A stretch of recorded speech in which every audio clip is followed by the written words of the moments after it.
Good evening and welcome to 549's media coverage of Perham Yellowjacket activities. We thank you for tuning in to tonight's event. Tonight's broadcast is brought to you by these fine sponsors: KLN Family Brands, Perham Health, and United Community Bank. Tonight's game is also brought to you by EOT Insurance, Hammers Construction, Horace Mann, Jack Rivers Realty, and Lake Sace Hardware. Also proud sponsors of tonight's broadcast include New Horizons Realty, Ottertail Power Company, Nice Family Sales, Hanson Plumbing Heating, and McCall Construction. Now let's head to the press box for tonight's broadcast here on the 549 Media Network.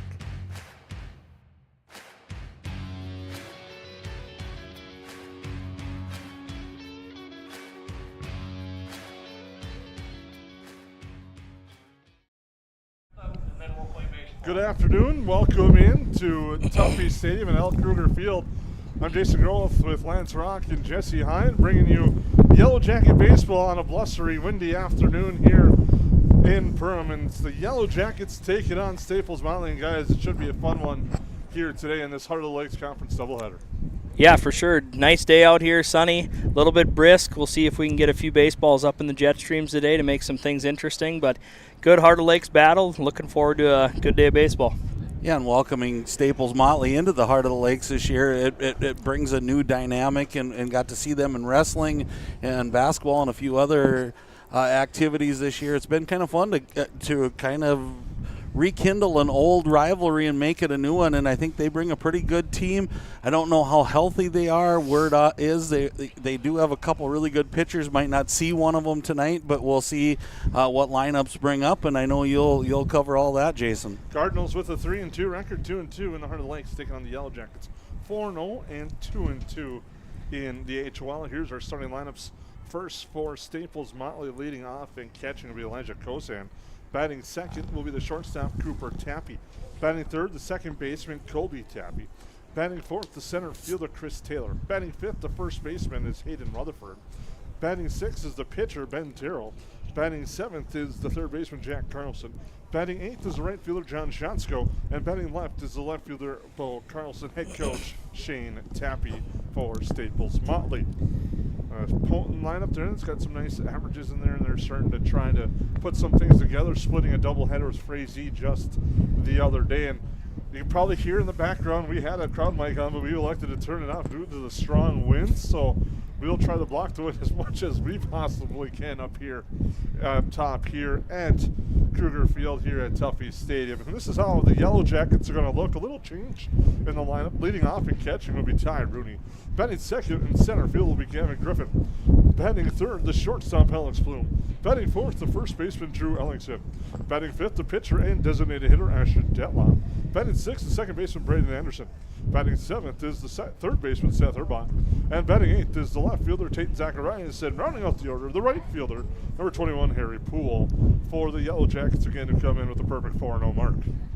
One of the things we can talk about Staples-Motley, Jason, I've always been that where successful seasons, I really do truly believe, not all the time, but they leak into the next season. And this Staples-Motley Cardinals, they had success in football making to the state.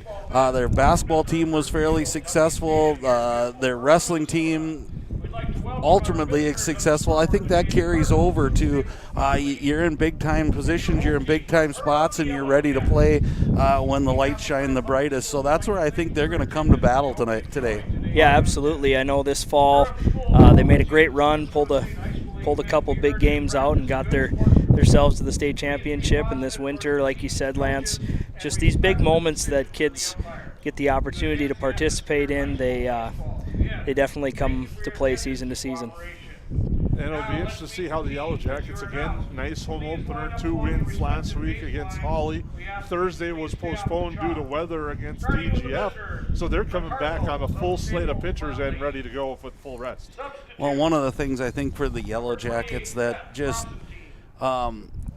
they're just so deep in the pitching staff, Jason and Jesse. I just think you run out different pitchers, but their arms are very similar, and you can, when you have that depth it allows you a lot of flexibility, and it allows you to struggle a little bit offensively, which usually happens in Minnesota baseball early in the season.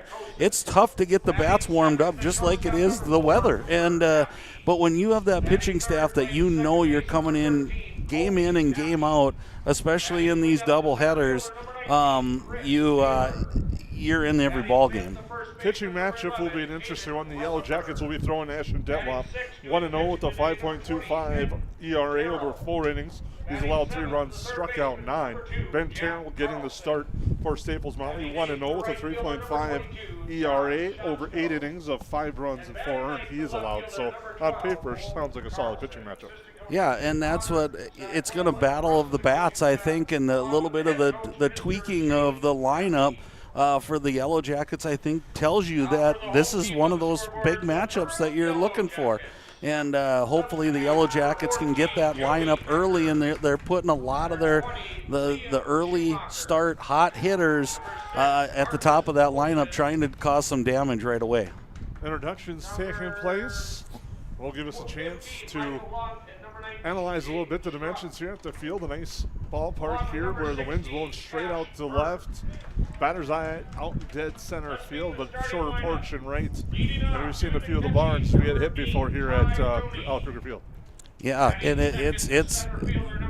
they've been the tops of those have been hit many times, and it's been fun through amateur ball through this. You've seen some shots, a couple of those hit by the gentleman to my right now, as I remember watching a couple games where that red shed and that green shed were in trouble when Jesse Hine came up to bat. It's all a fallacy. All a fallacy. No, it's a great place to play. One of the premier fields in the area. They just do a good job taking care of it, and it's a fun atmosphere when they get going. And with that, we will take a break, come back, have first pitch between the Yellow Jackets and the Cardinals here on 549 Media. What sets the world's leading hospitals apart from the rest?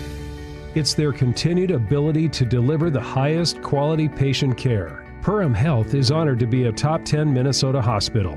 Patients experience it, and Newsweek has recognized it. Even during the unpredictability of the pandemic, the nurses, doctors, and many others at Perham Health put their best foot forward. Thank you to everyone at Perham Health for continuing to provide the best patient care. I'm Jen Hendrickson with United Community Bank. Jacket Pride isn't something we take lightly. We support the teachers and support staff that help teach our children every day. We support local Perm athletes with our Battle of the Beast sponsorship nights. And every year we award 4 scholarships to Perm seniors. Yellowjackets are my team, and United Community Bank is my bank.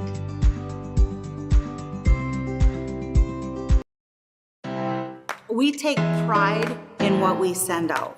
When you open a bag of licorice, you want that licorice to look good, you want that licorice to taste good. We work for you. We take pride in what we're making and what we are offering. It is so important to me. I do thank KLM from the bottom of my heart. They believe you and your family is important. McCall Construction is the Lakes area full-service construction management company, offering a truly personalized experience. From dream homes to commercial spaces, McCall Construction focuses on putting you first with experienced value engineering that delivers on your vision and surpasses your expectations. Whether you already have a plan or you're just getting started, give them a call. McCall Construction will make the entire process so much easier.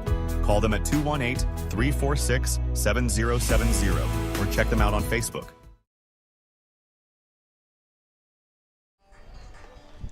Well, welcome back here to Krueger Field and Tuffy Stadium as we're getting ready to go. It's the Yellow Jackets and the Cardinals. Yellow Jackets defensively will do like this on the mound. Ashton Detloff and the plate, Ty Rooney. Around the diamond, Seth Urbach at third. Alex Bloom at short. Braden Anderson at second. Drew Ellington at first base. In the outfield, Tate Zacharias in left. Gavin Griffin in center field. And Harry Poole in right field. Your starting lineup for the Perham Yellow Jackets defensively.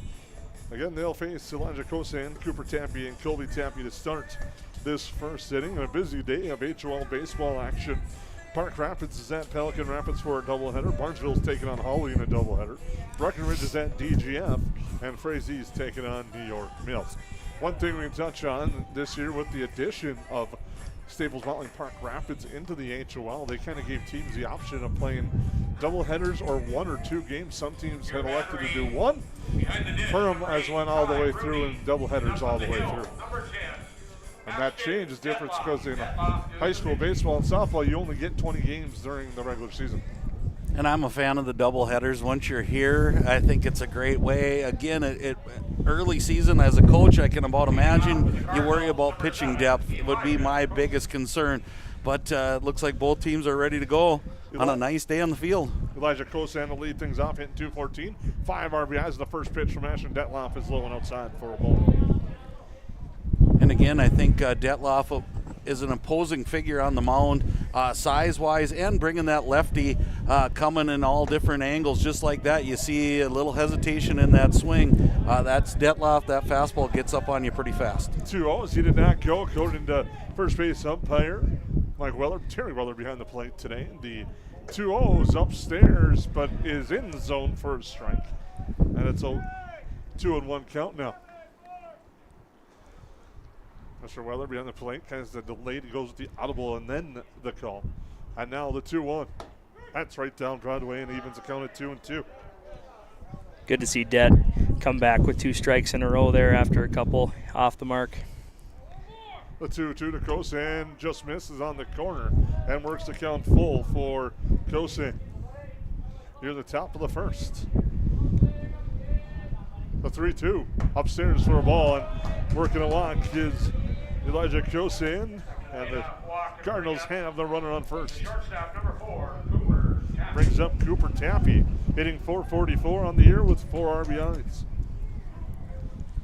And a big part of the Cardinal lineup coming up with Colby Tappy on deck.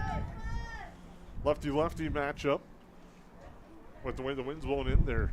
The Yellowjackets playing those outfielders awfully shallow today. And the set and delivery. That misses low for a ball, and Detloff falls behind again. Great job by Ty Rooney, not using his glove but using his feet there, getting in front of that, just doing a textbook job, so to speak, to get that slide over there and knock that ball down dead in it. Runner gets a nice lead at first, and now the 1-0 catches the inside part of the plate, evens the count at 1. Cardinals would love to get an early run here and put some pressure on the Yellowjackets here at home. Kosan gets his lead off of first. The throw over to first, nice pickoff move, and they get the guy at first as Detloff picks him up as Ellickson applies the tag. Those lefty moves are so tough, especially Detloff's pretty veteran dude up there. He's picked a lot of runners off in his career. Well, and I think that's part of it, Jesse. I think also the count was in his favor. He figured maybe they were taking off and running, and he guessed right, and sometimes it's guessing more than knowing, but nice job by the Yellowjackets on that execution. Now 2-1. Detloff delivers, backs Tappy out to play, and it's 3-1. And right now, when you're kind of having a little bit of control issues, a good way to slow down the running game is pick them up. I know. Back in the day, sometimes you walked a guy to pick him off if you were struggling. And that's fouled straight back.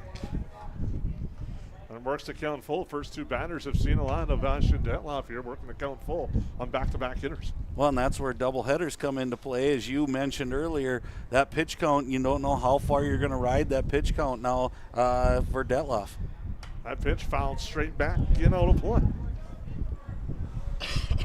Another busy activities day. We'll try to keep you up to date as much as we can on the events taking place for the Yellowjackets here on 549 Media. And often the case in these doubleheaders, the softball team now on the road today taking on Staples-Motley. Off-speed pitch, Tappy waves at it for the strikeout. Really nice mix there by Ashton, just battling and ultimately getting it done there with that bender. Brings up Colby Tappy, hitting .353 with 6 RBIs on the year. And I think that just goes to show, guys, that how close it is from a big inning to an inning that looks very, very meager is you're one pitch away from having first and second, nobody out, and here we are, nobody on with 2 outs, and it's really a one pitch and a pickoff that makes the difference between that big inning possibility and nothing. And so kind of disheartening for the Cardinals here, I think, in the top of the first. The 1-0 lifted to center field. Griffin giving chase. Tappy put a charge into that one, and that ball is gone. Solo home run for Kobe Tappy, and the Cardinals lead 1-0. Yeah, and we were playing shallow in the first place, thinking you really had to get on that thing to make it happen, and Tappy did that plus a little bit extra to dead center. So again, talk about what could have been a big inning. You get picked off one pitch away from that being a 3-run homer and putting a little fear into the Yellowjackets. I'll bring up Chris Taylor, the center fielder, hitting 294, is driven in 4. As the Cardinals put a charge into 1, take a 1-0 lead. That pitch upstairs high for a ball.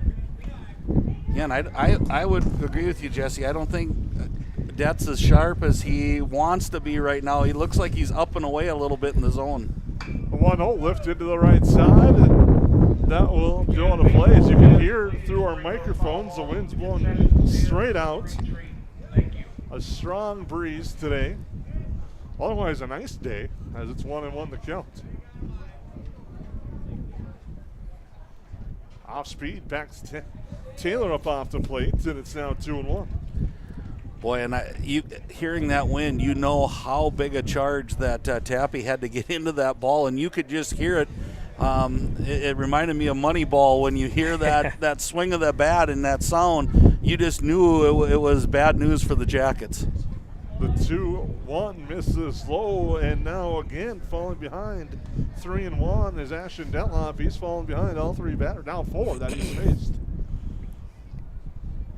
The UMC Crookston commit the pitch upstairs for a ball, and working a walk is Chris Taylor. That'll bring up Hayden Rutherford, the first baseman, hitting 294. Is driven in 4 on the year. And a meeting on the mound with head coach James Mulcahy, Ty Rooney, and Ashton Detloff to talk things over, as 3 of the 4 batters that have come up to bat have reached. Well, and I don't know what you think, Jesse, but it looks like he's having a hard time locating his fastball. So I wonder if that's not Mulcahy coming. Let's get off speed. Let's get out of this inning. If you need to get back in the bullpen, warm up a little more, whatever it is. But let's maybe go off speed here, get out of this inning. It just seems like that fastball is left up and away to a lot of batters right now. Yeah, for sure. It's could be a multitude of things. Could be just getting comfortable, getting your footing on the mound. But look for Ashton to dig in here and bear down and just get her going.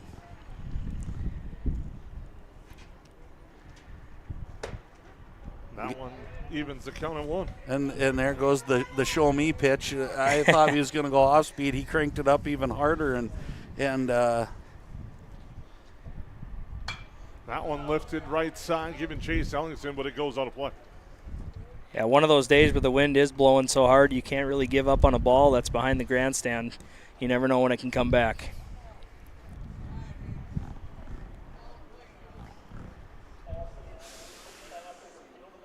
That pitch, strike 3 called. Detloff gets out of the inning with the strikeout. But Staples-Motley strikes the 1 run on 1 hit. They leave a runner, and we'll take a break. On 549 Media. Hey, it's Tucker again. Did you know?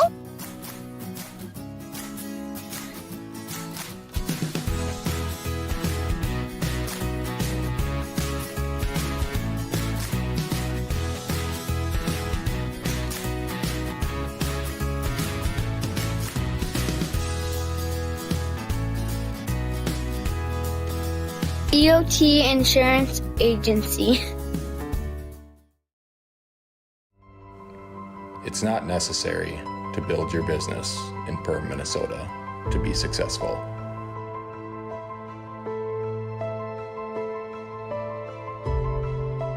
But it sure does help.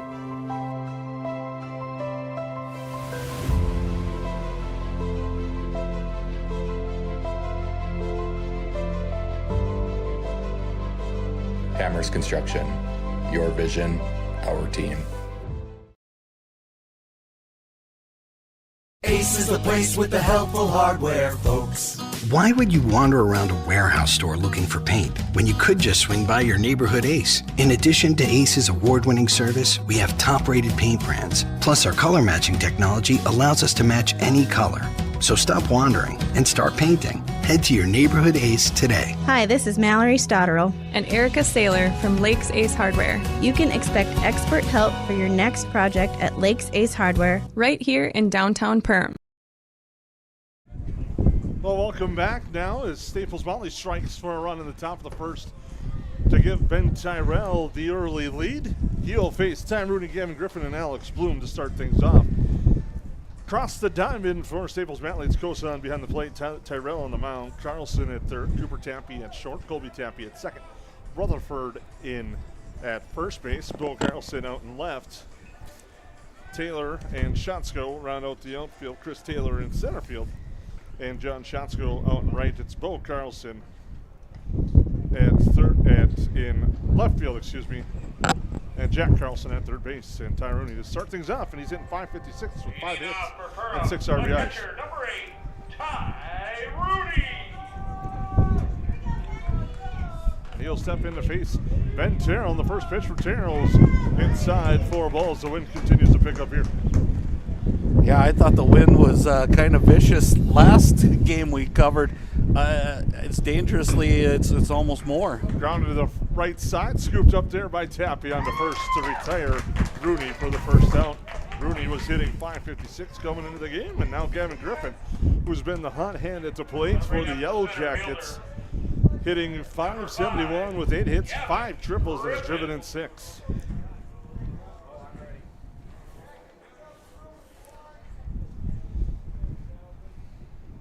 Terrell rocks and fires. Just misses outside on the first pitch to Gavin Griffin. And this might be another one of those, it almost seems like triple or nothing for Griffin right here, where he gets this in one of those gaps and he's going to be running, because that ball's going to take some weird motions today, I believe. That you might want to be him. Turn on, want to get in the drum jet stream as a 2-0, but I don't know if you'll see a pitch at 3-0 now. Yeah, this isn't the guy you want to put on with 4 balls, especially watching him run the bases last week. Yeah, I think you give up 1, you give up 2 for sure. And 4 straight to Griffin, works the walk. That will bring up Alex Bloom, hitting .214 on the year. 3 hits, 2 RBIs, and a chance here to get the bases rolling with Gavin Griffin at first base. Well, I kind of like this move by Mulcahy, switching him out of the lead-up, getting him to the third, lets him see a few pitches. Alex is going to be one of those that we need some really good appearances from. Swung on and missed. Griffin takes off. Throw 1 hops, and he slides in safely with the stolen base. And now you have your other Crookston commit at the plate with a runner in scoring position here, and the Yellowjackets try to even this score after that big home run. Griffin gets a big lead off a second. They hold him close. Terrell rocks and fires to Bloom. That's upstairs. Works the count even at 1. Pretty good discipline out of the first 3 Yellowjacket hitters here, not chasing that high one. You tell the wind. It's going to be a factor all day. Griffin getting a big lead. Now the pitch low in the dirt. Nice work there by Kosan to keep that one there and keeping Griffin at second base.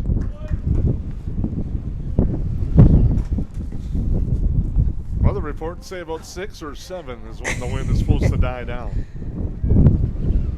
I've heard that song and dance before. A 2-1 upstairs in that weird zone as Bloom ducks under that one. It's 3-1. Boy, and that's dangerous. Bloom's got to remember to bring the bat with him. I almost thought we were going to see one of those dribblers into play as he left the bat up there, and it almost ticked that top of the bat. 3-1 misses outside, and now back-to-back walks of the Yellowjackets in business for Drew Ellingson.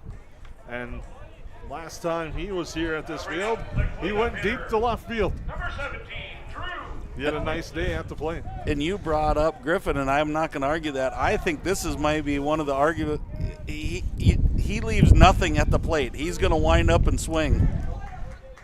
sometimes when you have that mentality, you get fooled, and that can happen, and it's 0-1. Yeah, he's been super aggressive at the plate, but so far this has worked to his advantage, and this is his time to shine. I think he likes these big moments. Hitting .429 on the year, is driven in 2 as a home run. Griffin with the big lead, the off-speed upstairs, and it's now 1-1. Unable to control that off-speed right now is the trouble for Ben Terrell. Well, both pitchers have struggled, and I almost got to believe it's a little of this wind, and it's more than a little wind gust. A vicious cut there, swung on and waved at by Allenson, makes the count 1-2. Getting a grip on the ball today. It's not as cold as it was the other day, but it's still got to be a struggle. The 1-2. Off speed, upstairs and high. See if Drew can get one that he likes here and put a charge into it. And I know it's a hard thing to do with this count, but big lead by Griffin, too. The 2-2 roped up the middle, right at Tappy. Steps on second for one. The throw to first is in time for an easy double play. Turned Kobe Tappy to hit and run the third. Yellowjackets threaten, they do not score, and after one complete, it's 1-0 in favor of the Cardinals on 549 Media. When you're running a business, you don't have time for doubt. You need a banking partner you can trust. One who is as invested in the success of your business as you are, and has all the products and services you need under one roof. At Bremer Bank, we're here to listen and learn, because you know your business best, and we'll back you up with insightful advice and personalized solutions that help you achieve your goals. Work with Bremer Bank, because understanding is everything.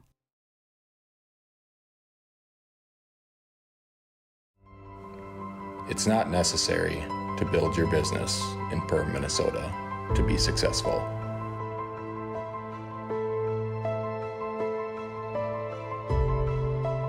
But it sure does help.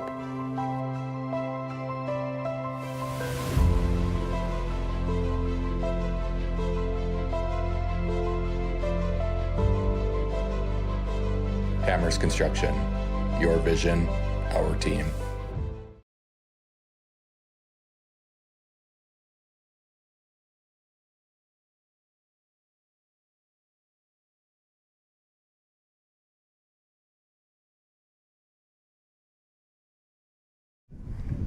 Welcome back. We head to the top of the second. Staples will have Ben Terrell, Jack Carlson, and John Johnsko coming up to face Ashton Detloff as the Cardinals lead 1-0 behind a solo home run from Colby Tappy.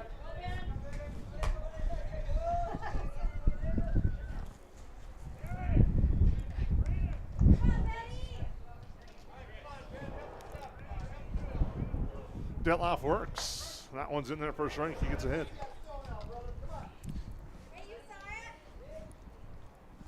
Terrell hitting 198, 3 RBIs.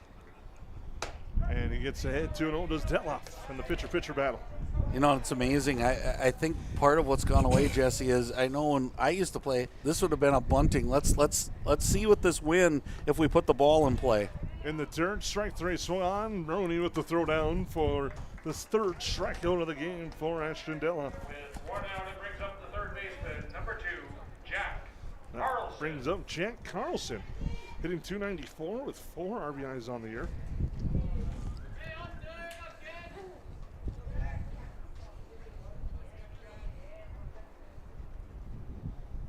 That just misses. He's trying to pump the fastball by him early. Again, it looks like Detloff maybe loosened up a little bit now, a little more snap on his fastball. It looked like the downward plane is coming back for him, and there's a good shot right at us. Had a lot of people running and scattering for the right reasons. Me included. We'd have been all right. Lance might have a different story, though. It might have took me out at the knees, but the 1-1. Nice pitch Good there. pitch, off speed. yeah. He locates that. He's going to be lethal today. You can tell his tempo between pitches picks up when he gets confident. The 1-2. Fouled back. Get out of play. Off the facing of the concourse here. Lance and all three of us ducking and looking around. That's the 1-2. Was outside for a ball.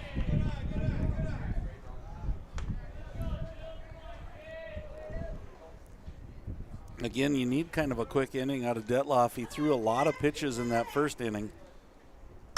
That one off the end of the bat, calling for it and making the catch. There's Alex Bloom. 2 outs. It brings up the right fielder, number 22, John Schatsko. That brings up John Schatsko, hitting .500 on the year. No runs batted in, made appearances in 2 games so far for the Cardinals. Again, coming in at 3-2 overall, 2-2 in the heart of the Lakes.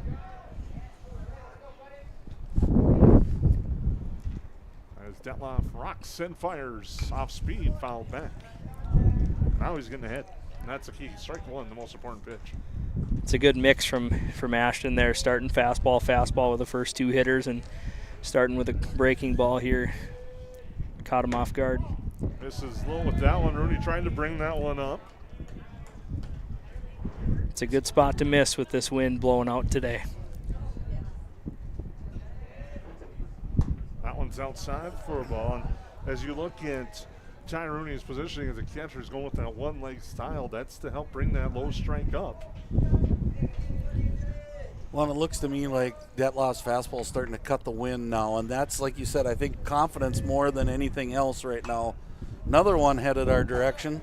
Today might be a dodge, dip, duck, and dive type of day up here, and dodge up here as we get ready to go. It's 2-2 now to the batter, Schatsko.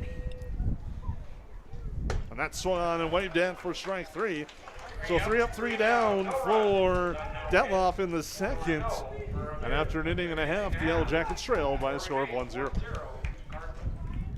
At New Horizons Realty, we're on your team. For over 25 years, we've been helping families and businesses find the perfect place to call home here in the Lakes area. Whether you're looking to buy, sell, or just dreaming, we've got the experience and local knowledge to guide you through every step of your real estate journey. As proud supporters of the Perham Yellowjackets, we believe in building strong teams on the mat, court, or field, and in the community. Check out our current listings at PerhamRealEstate.com or give us a call today at 218-346-7767. Hilltop Lumber on Main Street Otter Tail is your #1 stop to find building supplies for residential and commercial projects. From the initial idea to final completion of your project, at Hilltop Lumber, we help plan, supply, and deliver dreams. Check out Hilltop Lumber's Marvin Showcase Center and huge supply of carpeting and floor coverings, as well as hardware and lawn care for your everyday needs. See you at Hilltop Lumber Otter Tail. Well, welcome back to Tuffy Stadium. Jason Groth, Lance Rock, Jesse Hine bringing you all the sights and sounds from Krueger Field.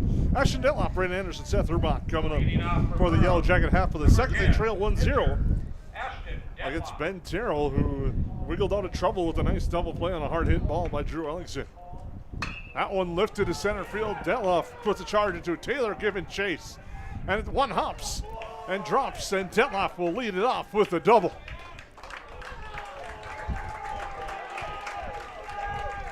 As Detloff put a charge into that one for the first Yellow Jacket hit. Pretty awesome to see that. You never know when you're pitching a game, some guys can hit well and pitch at the same time. I know when I used to pitch, I didn't hit well in those games because you're so zoned in, but good to see Ashton come put a charge into one early. Liam Schumacher, courtesy running for the Yellow Jackets. Second baseman, number 4, Braden Anderson will step in looking for an RBI, hitting 167 on the year with 1 run driven in 2 hits.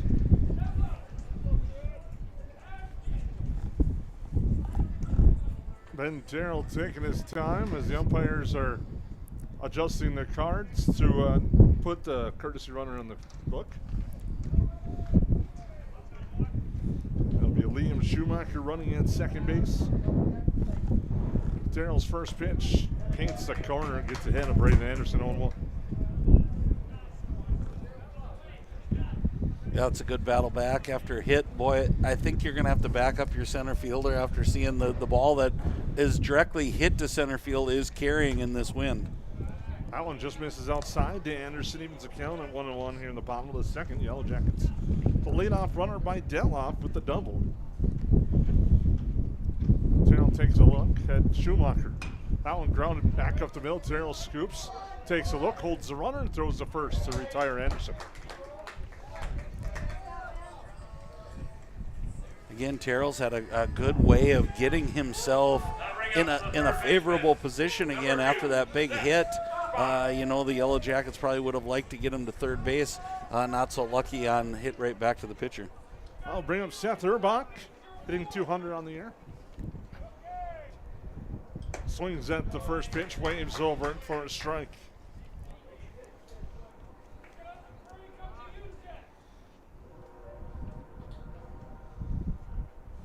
Terrell takes a look, now delivers to the plate, off speed, gets the high strike on that one, and he's quickly ahead, 0-2 on Urbach.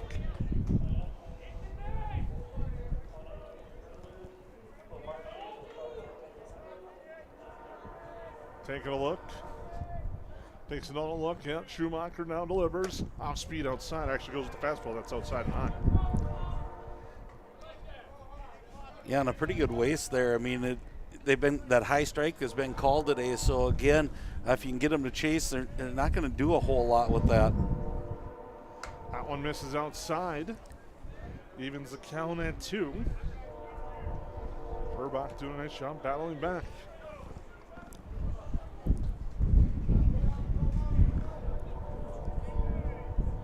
The 2-2 on its way. Swan grounded to third. Carlson smothers. Fires across the diamond. It's a high throw coming off the big. Not in time. And the throw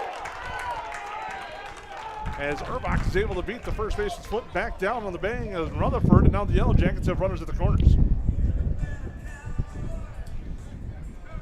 And it's an E5 in the book on the throw that led the first baseman off the base. And it brings up Tate Zacharias. Looked like TJ Super was right there to make the call. From first base coach, that's always helpful to give your opinion on the matter.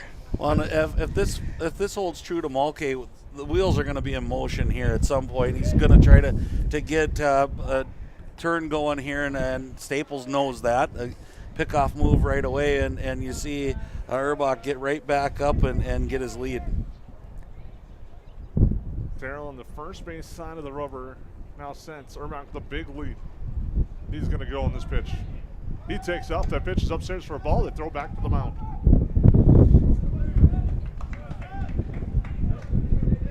Again, and that wasn't even one of those deceptive tries where you throw it high to the pitcher and try to get that runner leaning off third. They just said, here's the base. And that pitch misses outside. First base open. Harry Poole on deck. The 2-0. Swung on, base hit to left field. That will score one for sure. Schumacher will score. They hold the runner Urbach at third. Now gets away. He gets a big leap, but that allows the runner to advance to second. It's an RBI single for Tate Zacharias, his fourth RBI of the year, and the Yellow Jackets have tied it up at 1. Well, and you've mentioned this multiple times, Jason, how you just can't give extra outs, and here's you're kind of throwing the ball around a little bit. When you're playing a team like the Yellow Jackets, who are number 2 in the state right now, there's no room for error. So innings like this really hurt the Cardinals. First pitch to Poole's upstairs for a ball. Yeah, you got to give Tate a lot of credit. I know last week he had a couple big RBI hits against Holly, and he's just kind of quietly been having a really nice start to the season. That one fouled back. Well, and again, he's worked himself into this playing, and I don't think it was given. It was earned, and hats off to him. And you just got to get the ball in play on days like today, because favorable things are going to happen. It's just one of those days when the wind's blowing like this. That one's in there for a strike to Poole. As Terrell comes back with the off speed. Ty Rooney on deck. As Terrell delivers. Off speed, nice block by Kosan. Yeah, really nice job getting over there with the body. Just making sure it stays in front. And one thing that has changed here, last year they put in padding, so it's not a guaranteed comeback off the brick like it has in the past. It's a long ways back there. The 2-2. Swung and waved at by Poole. He's down on strikes. And a huge strikeout there for Terrell. Well, that's one of those. I think you can live with that. He swung at a strike. That's a strike that's been called today. He just missed that pitch. And so, again, this is where you want Rooney to be, is he's been one of your hot hitters. You move him to this spot just for this reason. Rooney 0 for 1 with the ground out his first time up. Takes strike one, and Terrell gets ahead of the account. Grounded out to second his first time up. He's got 6 RBIs on the year. One of the leaders in RBIs for the Yellowjackets. And lifts that one to short left field. That's going to be dropping for a base hit. 1 run will score, 2 runs will score, and the Yellowjackets take a 3-0 lead, and the ball gets thrown away, and Rooney will take the extra base. A 2-run single turns into a throwing error, and the Yellowjackets add to the lead. You know, and that's again, throwing the ball around, just kind of get yourself into these situations, and really you got to feel for Terrell. He's doing the right things. Again, that was what I would consider a seeing eye base hit, and you couldn't throw it in a better spot. But when things are going right, that's what you get. Now we'll bring up Kevin Griffin. Walked on 4 straight his last time up. And now he has not seen a strike through 5 pitches. It's good to see Gavin be patient and really get, I mean, I'm sure he's only going to get 1 or 2 to hit, but he's looking for it. That pitch low in the dirt. Josen with a nice job blocking that one. It's now 2-0.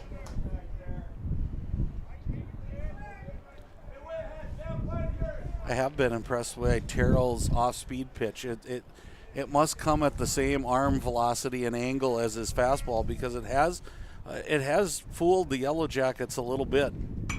Griffin swings and fouls that one back. You could tell he wanted to put a charge in that one. It's now 2-1. He really came out of his shoes on that one. Well, I think a lot of hitters, that's what's going to be the temptation today, is to swing out of your shoes and get the ball up in the air to center field. And Griffin takes that one. Evens the count at 2-2 with 2 away. Yellowjackets are struck for 3 runs, led off by a double by Ashton Detloff, and singles by Tate Zacharias and Ty Rooney have driven in the runs. This would be a huge out for the Cardinals and Terrell right here. Terrell taking a long look. Now comes to the plate, the off-speed pitch lifted. Infield count for Colby Tappy. Underneath it, makes the catch, and that will retire the side. But the Yellowjackets strike. They get 3 runs on 3 hits and 2 errors, and they lead 3-1 after 2 complete. At Nias Family Sales, our experienced mechanics are here to provide exceptional service in a timely manner. With 10 service bays, the service department at Nias Family Sales can work on all makes and models. Our experienced mechanics can do everything from oil changes, tire repairs, brake service, engine and transmission repair, and much more. Schedule your vehicle today. Call 218-346-5976 or visit the Nias Family Sales Service Center at 610 East Main Street in Perham. Since 1980, more families have trusted Jack Chivers Realty than anyone else in the Lakes area. I'm Blake Olson, the owner of Jack Chivers Realty. Our dedicated agents have a deep understanding of the area. We live here and our kids go to school here. Let us find the perfect home for you and your family, or lean on our knowledge and marketing to sell your home. Find out how Chivers delivers right here in Perham. Reach out today and start packing. JackChiversRealty.com.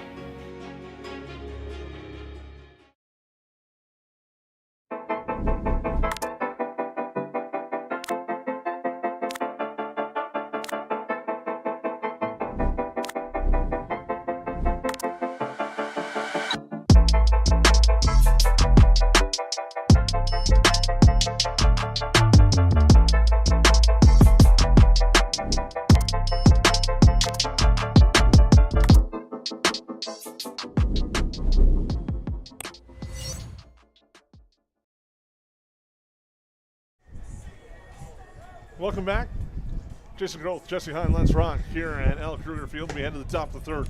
Staples-Motley will have Bo Carlson, Elijah Kozan, and Cooper Tappy to come up to lead things off. And Jesse, I think you brought it up during the break. You did a good thing to talk about with this wind is communication issues. We saw that a little bit, a few breakdowns for the Cardinals in that last inning. Yeah, when the wind's whipping in your ears, it's tough to hear your other infielders going after a fly ball, or just your normal cutoff situations might not be so normal when the wind's blowing this hard. But you can see it early. It's an issue, and I'm sure both coaches are saying you gotta be loud, you gotta over communicate. Well, communication's one thing. Also, arm strength by some of these outfielders to throw against this wind. There's some serious gusts happening, and they might be on target most of the time. But with this, it's just raising trouble. So get the ball in play, and good things are going to happen. That one's popped to the right side. Poole giving chase, and he runs under and makes the catch. So, after the home run, Detloff issued a walk and now has retired 5 straight as we head back to the top of the order. One of the guys that walked to start the game was Elijah Kosan, and then he was quickly erased off the base pass when he was picked off first.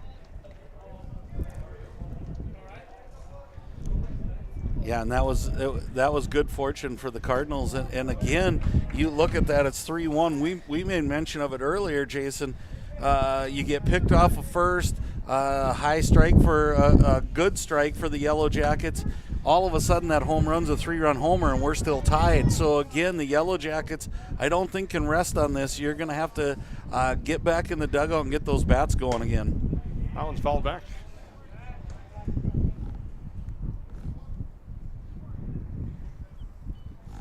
Or I heard the pop wasn't watching. Sorry. That's a ball. I wasn't sure we were watching the same game there for a second, but really nice play by Braden Anderson there, not panicking, going down to a knee to field it, taking his time to get the out.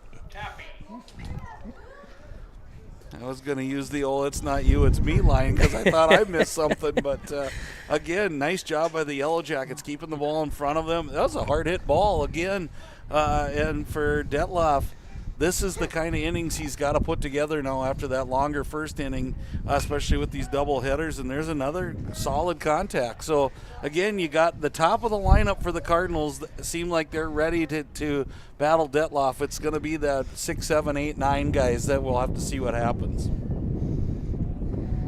Nice mix there by Detloff, fooling him again. I think he fooled him on a breaking pitch in the first inning as well, but just doing a nice job mixing it up here and staying ahead.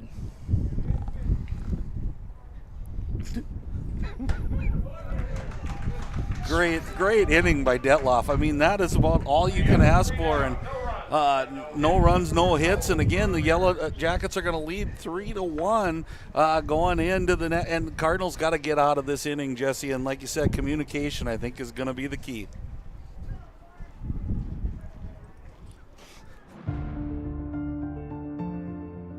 At the Perham Area Community Center, we have something for everyone. Let us help you reach your fitness goals, connect with others, or just have a little fun. We offer a state-of-the-art weight room, weight resistance and cardio machines, and inspiring spin studio. If walking is your preference, our walking track is just the thing for you. We have over 20 fitness classes offered weekly. Yoga, Zabit, Strength, and Senior Fit, those are just a few. Our aquatic center is equipped with a 6-lane lap pool, kiddie pool, and water slide. Adults can relax in the sauna and hot tub. We also offer water fitness classes and open swim for the family. Find your fit at the Pack. We'd love to have you here. Hansen's Plumbing and Heating provides the highest quality products and services to ensure the comfort and safety of all their customers. It's what they do. Henry Hansen, later known as Hardware Hank, first opened the family hardware store in the early 1930s in Burgess, Minnesota. Today, they are proud to carry on his legacy of hard work and honesty through teamwork, fellowship, cutting-edge technology, and forward thinking. 218-346-2422 or make a visit in Perham, Burgess, or Detroit Lakes today. Hansen's Plumbing and Heating, proudly serving Minnesota families for over 80 years. Oh, welcome back here to Al Krueger Field. We head to the bottom of the third. Yellowjackets lead 3-1. Alex Bloom, Drew Ellenson, and Ashley Detloff do up for the Yellowjackets. It's Ben Terrell who rocks and fires. That first pitch is cut by Bloom. Swings over that one. He walked his first time up and then was part of the Drew Ellingson double play. As the 0-1 is offered off the hands to the right side, Tappy trips back into the outfield and makes the catch. And Bloom is the first out of the inning. Again, Terrell's had a good start on the mound here in my eyes. He's mixing pitches pretty well against this wind. Just a couple errant plays by the Cardinals and a couple good hits by the Yellowjackets. But we're still in striking distance. If he can get, for the Cardinals, if he can get out of this inning being 3-1 again, but the question's going to be, can the bottom of this lineup hit dead off, and they haven't up to this point. The 1-0, Ellingson with a rope to center field, giving chase and not getting there is Taylor. It drops, and Ellingson with a big turn into second has a double.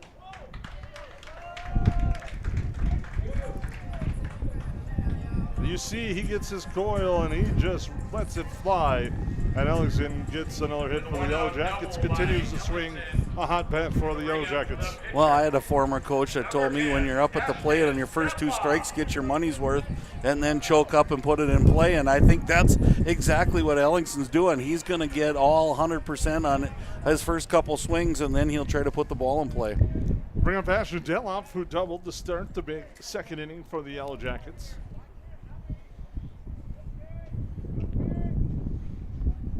Tappy holding Ellingson close as Terrell delivers. That's in the dirt. Nice block by Weller, and ooh, that's going to be called a dead ball because they're going to send him back because Weller, the umpire, flipped it back in play. The ball's still live, but they have to bring him back on that one. Almost fell in his pocket, it looked like. So it's 1-0. Tough spots, and like you said, he goes in the pocket, not much you can do. Base umpire was all over it. Now 1-0, and that's upstairs for a ball.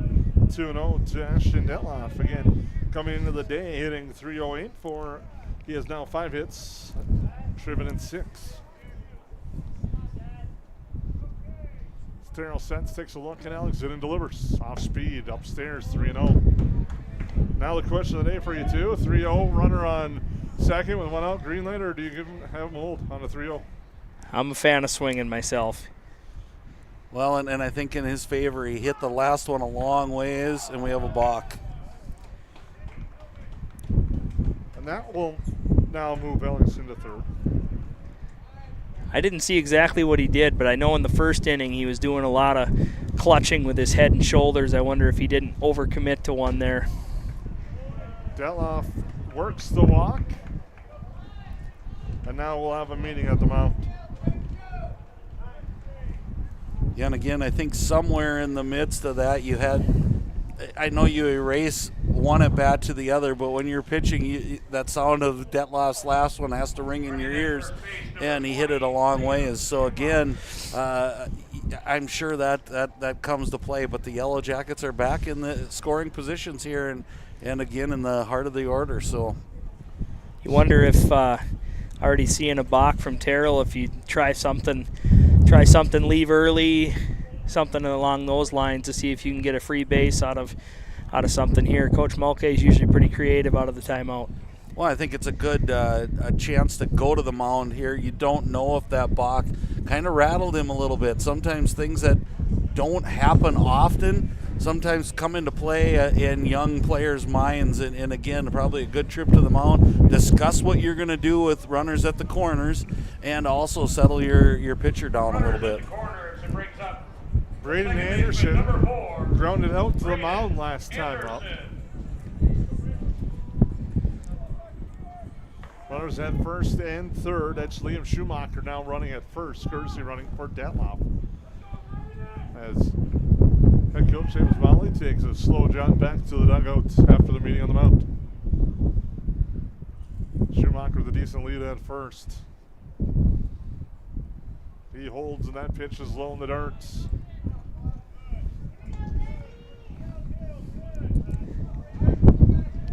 Softball update. Staples-Motley leads Perham in the middle of the fourth by a score of 2-0. As they take a look at Schumacher at first. He dives back safely.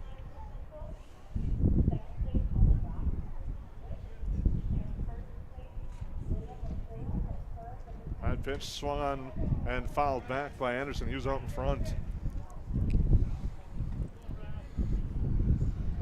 Good secondary lead by Schumacher. I'm wondering if a delayed steal isn't coming up here just to give a different look, if nothing else, to other teams coming up of how you can steal a base.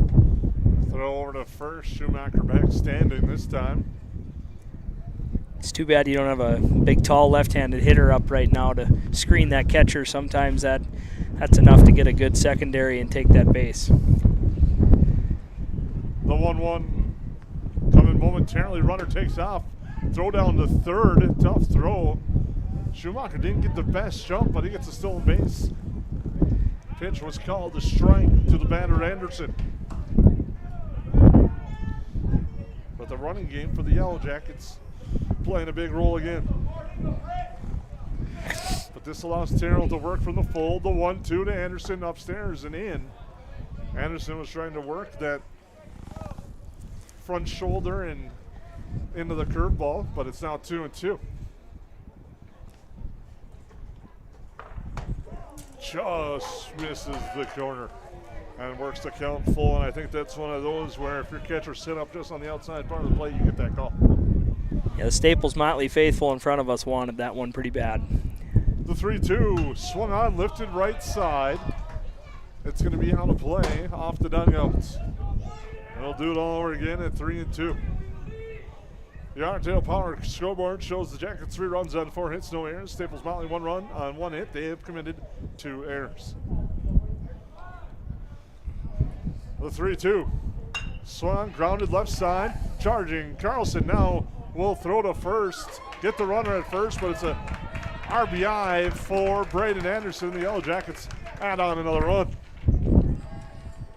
Good job by Braden putting it in play there, getting a run across. I know his speed isn't quite back to where it normally is, recovering from that knee injury, but doing a good job getting a run across. That's one of those, if you're Staples-Motley, you're kind of thinking you got the ball, the runner in front of you. Carlson was looking first all the way. I think he thought it might have been too slow a hit to get the guy at home.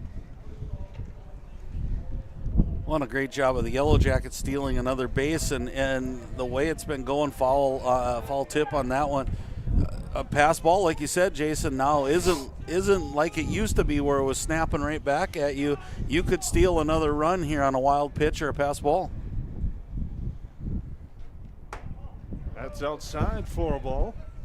1-1 the count. Yellowjackets now 4 runs, 4 hits, no errors. On your Otter Power Company scoreboard. Well, and Terrell's pitch count has to be creeping up here now as well, and we talk about double headers. That one swung and waved at by Seth Erbach, who reached on an error, stole a base in that inning, and scored. Count 1-2. No action in the Staples-Motley Cardinal bullpen. That one's lifted to center field. Taylor underneath it, backing up, makes the catch to retire the side, but the Yellowjackets strike. They get a run on 1 hit and lead 1. And after 3, they lead 4-1. Yes, garbage is gross, but here at Steve's Sanitation, we are your trash experts with experience to back it up. At Steve's Sanitation, we know how to schedule your trash pickups without missing a beat, and we have been doing it for over 30 years in Perham and the Lakes area. Steve's Sanitation has been voted the best garbage service in the Lakes area since 2019. With 30 dedicated employees, we're here to take care of your trash. For more information, call us at 218-346-4834 or visit our website at stevesanitation.com.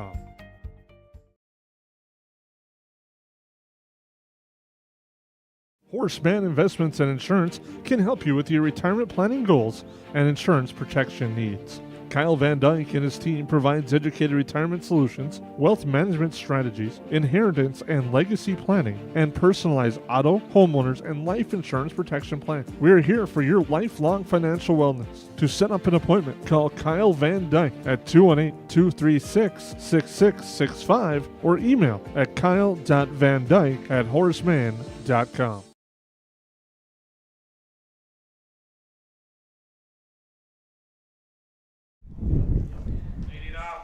Well, welcome back to the top of the fourth. Staples-Motley Cardinals trail the Yellowjackets by a score of 4-1. Colby Tappy coming up.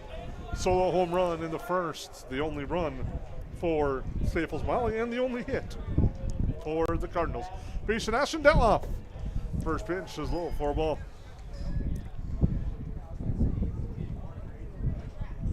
Again, those lefty-lefty matchups here are always interesting. Just the different angle and not seeing it, but seems like they're staying in, keeping that front foot in, and now we're seeing a little action in the Cardinal bullpen here. 2-0 forthcoming. That's in there for a strike. I think Ashton's been trying to pound that low and away corner, and he finally hit it there, so it's a good spot for it. Now it's 3-1 to Tappy. He's probably sitting dead red, looking to drive one in the jet stream.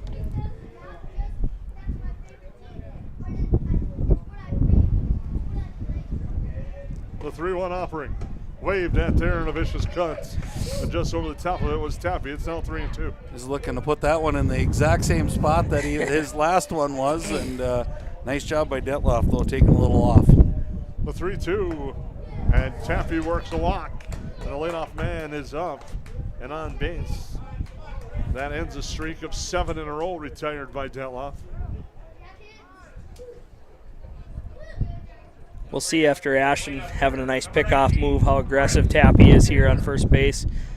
I know they'd love to see him on second. He's got pretty good wheels, but that move is nasty. Chris Taylor walked his first time up.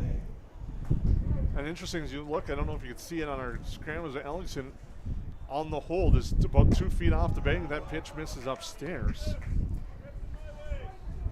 Something that's been taught differently throughout the years.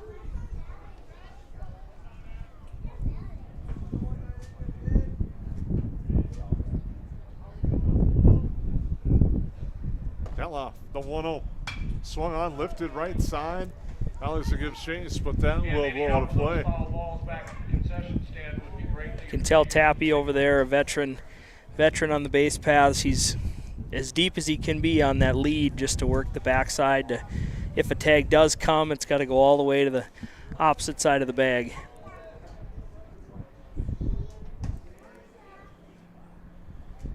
A throw over to first, and like you said, right on cue, Jesse. Tappy to the far side, slides in head first.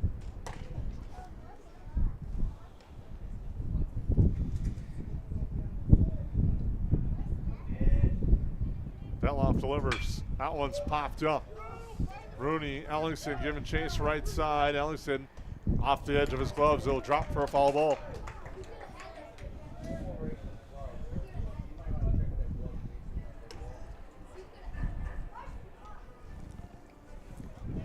Right now is when you can cue the old timer from back in the stand saying 2 hands. I can still hear my dad saying that. Detloff taking a long look in. Tappy gets his lead. The pitch swung on, grounded it to Detloff. To Bloom for 1. The throw to first, not in time. Beating it out is Taylor. Bloom had trouble getting the ball out of his glove, but to get the lead runner. Yeah, that's tough play for Bloom, kind of going against your body a little bit on the throw, bobbled it a little bit, but still gave him a chance. It's about all you can ask for. Brings up Hayden. Oops, sorry. Oh, go ahead. Brings up Hayden Rutherford. Struck out his first time up. Taylor, though, good job by him. He broke out of that box hard. And that pitch misses outside for a ball. And you said, Bloom, tough play no matter what. Don't know if he even gets him if he gets it out of the glove quickly enough. That was a nice bang-bang play at first. Swung on and waved at there by Rutherford. He had a big cut. And it's now 1-1 the count, 1 away here in the Cardinal half of the fourth. Ashton's had good control over that off-speed stuff the whole game, and now his fastball's kind of caught up with that. Real tough to hit right now. Ground ball right side. Anderson to Bloom for 1. To Ellingson for no, not in time. And Rutherford just beats that one out. I know the Yellow Jackets wanted it, but I think Mr. Weller got it right. It looked like from up here. Again, Staples-Motley doing a good job hustling out of the box and, breaking up those double plays from happening. It could be a difference here. Brings up Ben Terrell. Oh, what it does, too, is you make Detloff. He's got to throw a few more pitches now.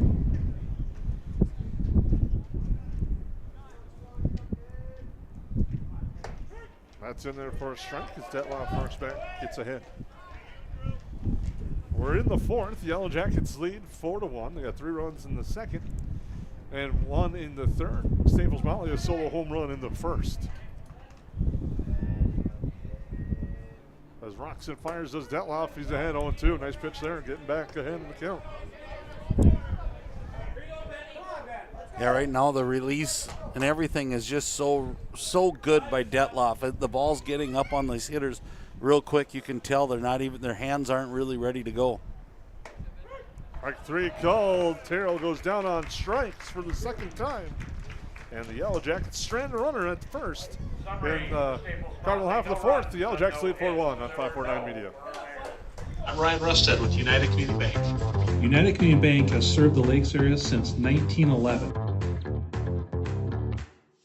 We're proud that you, your grandparents, your kids, and your grandkids have chosen UCB. We know the power of a smile and a handshake. Perham, Dent, Frazee, those are our communities. And United Community Bank is our bank.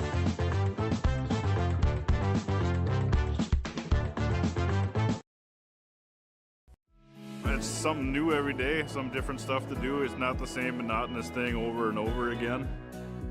Everybody works together, everybody knows everybody, we all get along just well. It's just a great company to work with. It's like a big family here. It's just everybody gets along with everybody and everybody clicks. Everybody just helps everybody out. And it's a pretty awesome job to have.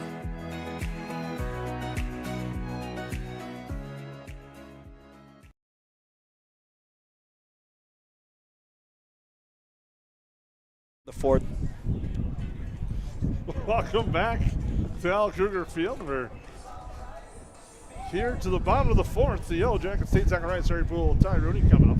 Thank you for tuning in as we are talking shop during the break about the camera's opportunities and apparatus. It's been a fun look in, and hoping you're enjoying the broadcast today. Leading off for the Yellow Jackets. Zacharias single and a run scored in the second inning. And he drove in a run as well for the Yellow Jackets. It's been a wind-aided broadcast, I will tell you that much for sure.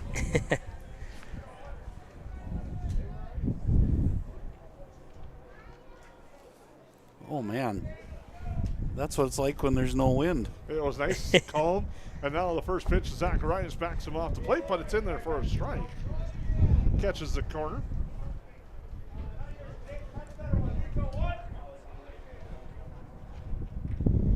That one inside for a ball.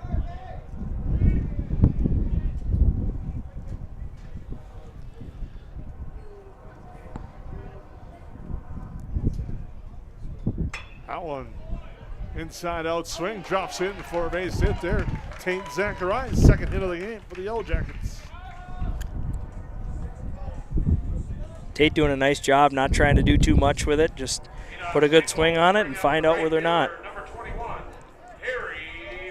Brings up Harry Poole. He struck out his first time up in the second. Kind of interesting to see, maybe bunt and run type situation here. Good speed at first, bottom of the lineup. Hit and run is on, pop out to Tappy at second, and he makes the catch for the first out. There's a delayed, because Zacharias, it wasn't a straight steal on Zacharias. It was delayed and he slides back safely, but one away. Tate getting up a little slow from that slide. It didn't look too natural coming back, so hopefully he's all right there. Almost looked like he landed on the bag a little bit, and it's not the most comfortable when that's cool. It's not a good thing when it's nice out. But again, wheels were going to be in motion there. I like that. A little aggressive, make the field a little bit bigger for Harry Poole. get that second baseman flying over and open up the situation. Hit and run, ground ball to first off the bat of Ty Rooney. Good job by Coach TJ Super there. He could see Tate was in no man's land, not knowing if that ball was in the air or on the ground, but Coach Super really doing a good job of fighting the wind and telling him keep going to get to second base there. We know from all his yelling throughout the winter that he is that voice that can carry. And with the wind, that will help, as that will bring up Gavin Griffin, who's 0 for 1 on the afternoon, walked in the first, popped out in the second, is now ahead in the count 1-0.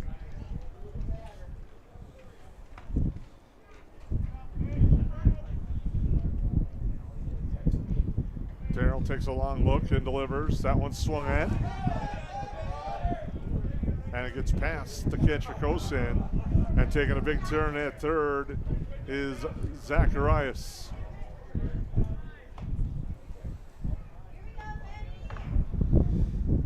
So the wild pitch moves Zacharias to third. And a big opportunity for Gavin Griffin to add to this Yellow Jacket lead with 2 outs.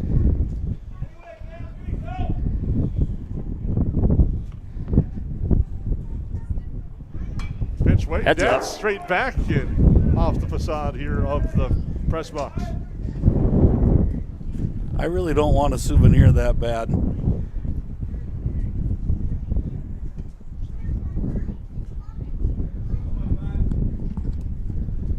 We got a little time here as we're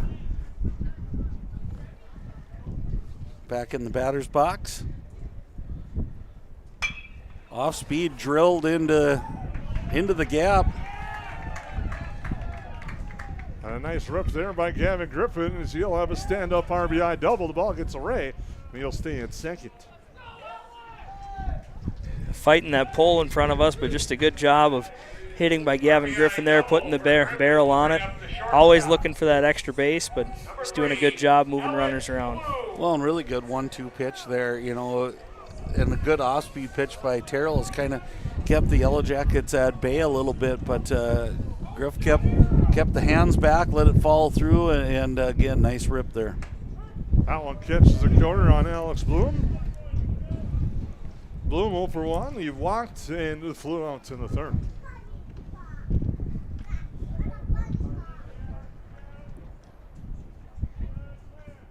The 0-1, low in the dirt. Kosan blocks again. Now locates with a smattering of Staples-Motley fans helping him out.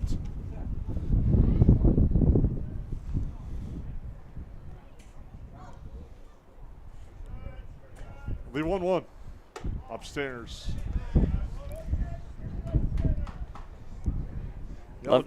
Love to see Bloom put a charge into one here. Just put the barrel on it, and a lot of speed between him and Griffin at second. Well, my guess this might be Terrell's last batter. We'll see how this goes. Now 3-1. Drew Elgson waits on deck if Bloom was able to reach.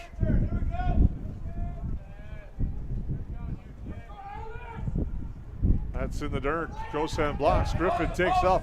Throw down the third. Gets by the third baseman. Griffin will come in and score. And Bloom takes a big turn at first. The throw to first. Scooped up there by Rutherford. So a walk for Bloom. A stolen base and an error allows the run to score, and the Yellow Jackets add to the lead. Yeah, and again, you started to see the makings of what we used to call a snowball fight. I mean, the Cardinals were going to throw the ball around a little bit there. Yellow Jackets were optimistic and took the bases they should. Now kind of spread that lead out here 6-1, and I would guess we're having a pitching change here. And that's what it looks like is head coach Tappy is giving the ball, and we'll take a timeout with that pitching change coming up here on the 549 Median Hour. McCall Construction is the Lakes area full-service construction management company, offering a truly personalized experience. From dream homes to commercial spaces, McCall Construction focuses on putting you first with experienced value engineering that delivers on your vision and surpasses your expectations. Whether you already have a plan or you're just getting started, give them a call. McCall Construction will make the entire process so much easier. Call them at 218-346-7070 or check them out on Facebook.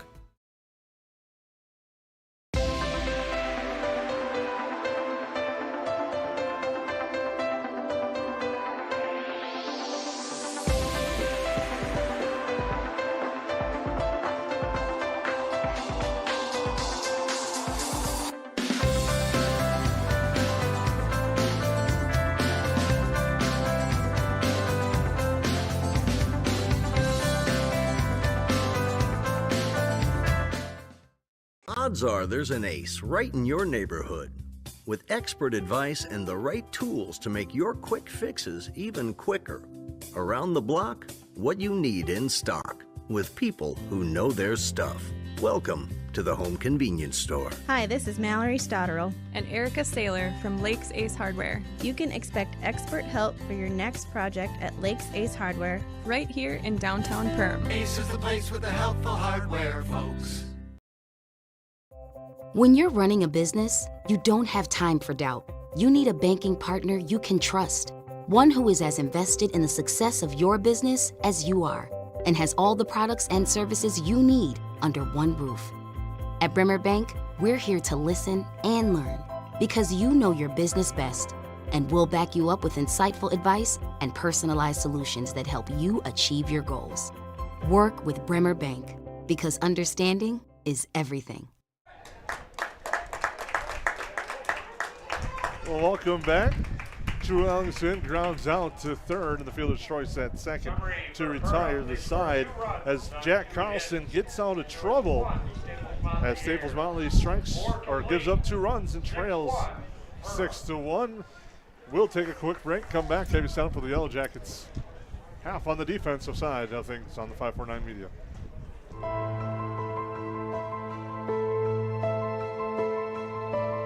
It's not necessary to build your business in Perham, Minnesota to be successful.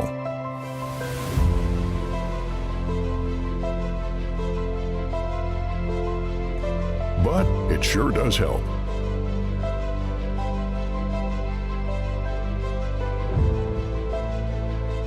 Hammers Construction.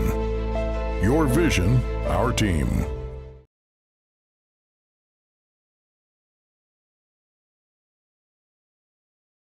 Energy-efficient technologies have the power to connect us all, so we can save more than ever before.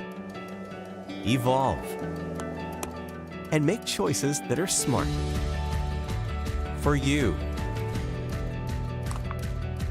For them. And for all of us. Because with energy-efficient technologies, we can connect to a better, smarter home.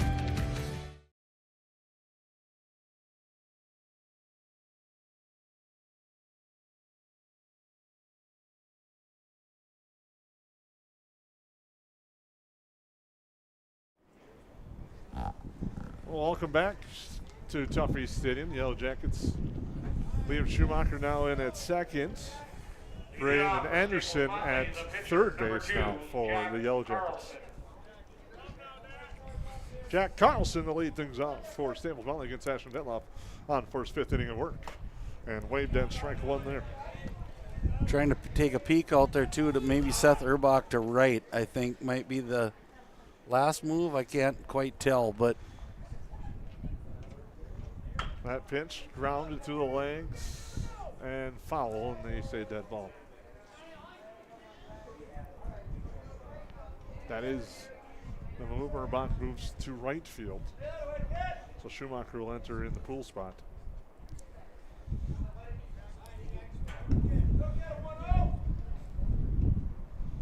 The 0-2.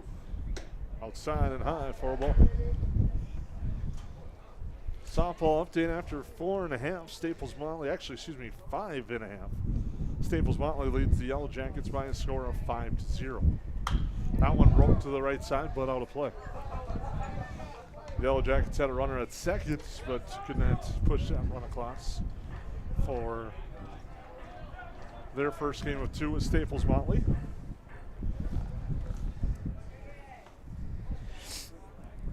The 1-2 from Detloff. Fouled to the right side again. Just behind that one, which I know sitting up here is a little nerve-wracking. And standing up here, I should say. Well, we've had 2 dangerously close. I'm bringing my glove next time we do this. Save a kneecap. The 1-2 upstairs. And it's now 2-2.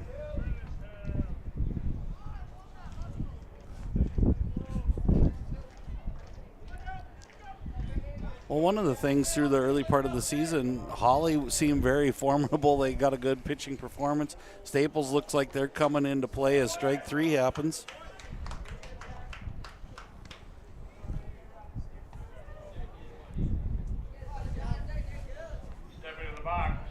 Could be a good, a fun season here to watch baseball. As every night seems like there's some new and unique challenges, and hopefully the weather turns where they get some really nice weather, because they battled this for too long. Waved at there by Shotsko. Struck out his first time up.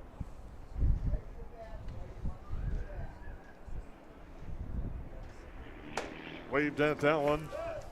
And with that type of swing way behind it, I think you just come right back with that same exact pitch.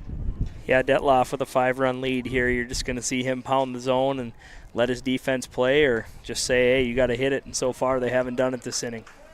Second strikeout of the inning, 3rd in a row for Ashton Detloff. 2 outs. It brings up the left fielder, number 12. Cole Carlson steps up.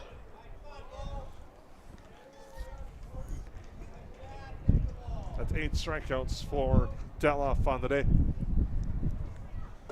Misses outside on that one.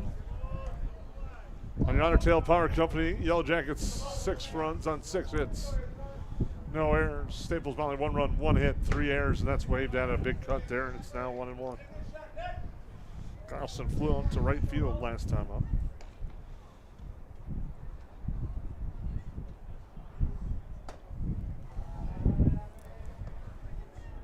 I'd be curious to see what Ashton's pitch count is, because he's had a couple long innings early, but really a few short innings as we've gone here.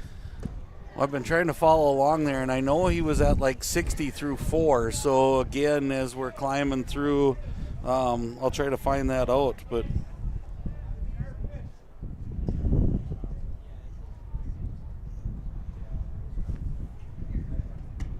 that one misses outside, and Carlson works a 2-out lot. Turn things over to the top side of the order for Elijah Kosan, who's 0 for 1. We'll bring up the top of the order, number 7, Elijah Kosan.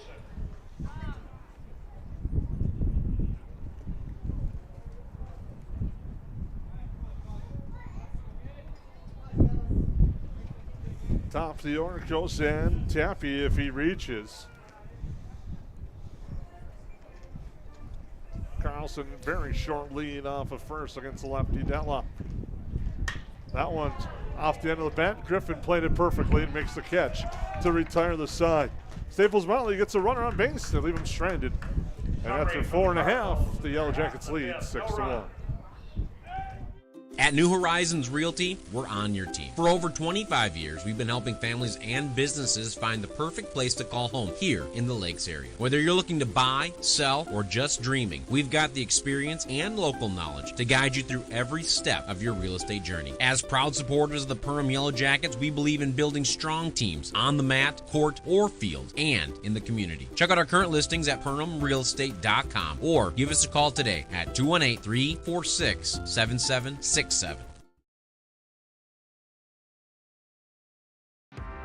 Hilltop Lumber on Main Street Otter Tail is your #1 stop to find building supplies for residential and commercial projects. From the initial idea to final completion of your project, at Hilltop Lumber, we help plan, supply, and deliver dreams. Check out Hilltop Lumber's Marvin Showcase Center and huge supply of carpeting and floor coverings, as well as hardware and lawn care for your everyday needs. See you at Hilltop Lumber Otter Tail.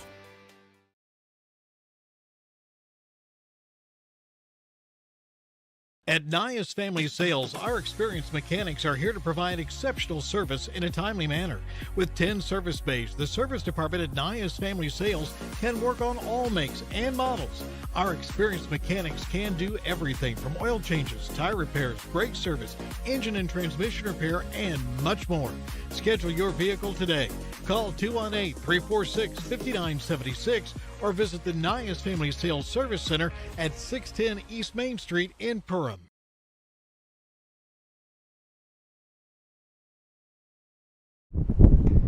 Welcome back. Yellowjackets and the Cardinals doing battle here at Tuffy Stadium. We head to the bottom of the fifth. Yellowjackets will have Ashton Detloff, Brandon Anderson, and Seth Urbach due up. And if anyone reaches, Tate Zacharias.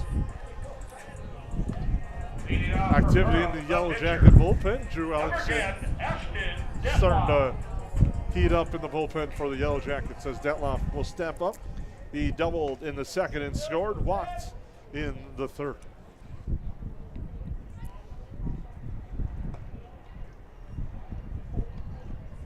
And Detloff lifts that one to the left field side and out of play into the parking lot. Dangerously into some cars there on the third baseline.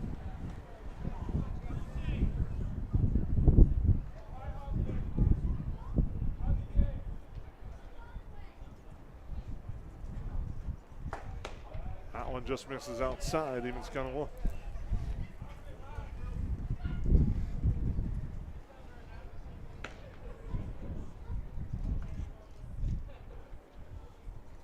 Off speed misses. And it's now 2-1 from Carlson to Detloff.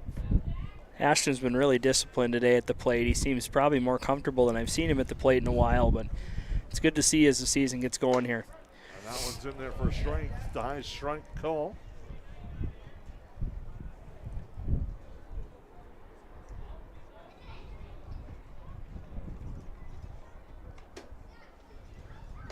That one misses outside, and Detloff's now worked the plate, or excuse me, the count full.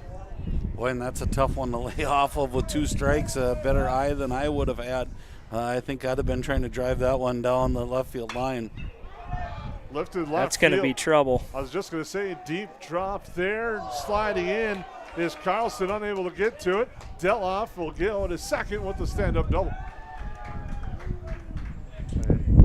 The seventh hit of the game for the Yellowjackets. You could see right when that third baseman looked at it and didn't give chase, and where that left fielder was playing, that's going to be a tough bit of ground to cover to get it. Well, it's a tough run all the way across, and then the wind's trailing there too. So again, you're going further than you think you're going, and again, good effort there. Again, the Yellowjackets have been benefited by a couple seeing eye hits here. And that's when you're being aggressive, and hats off to Detloff. I'm sure he'll take those because law of averages says it's going to balance out at some point. You're going to have a line drive out at sometime this year. Brandon Anderson steps in. Marcus Olson courtesy running at second base for the Yellowjackets. That pitch is upstairs for a ball.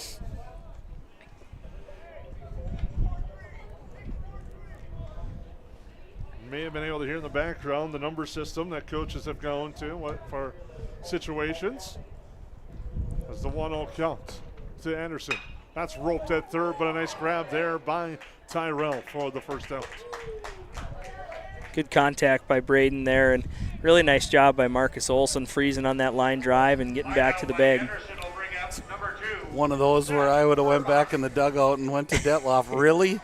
You hit that looper and get a double, and I spank one down the line, and I'm walking back to the dugout. Brings up Seth Urbach. That's in the dirt to him. Urbach reached out in air in the second. He also scored, and then flew out to center in the third. All kidding aside, though, that's what makes baseball such a great game. And again, you got to laugh about it, and you're putting the ball in play for the Yellowjackets. I like their aggressiveness. That's in there for a strike.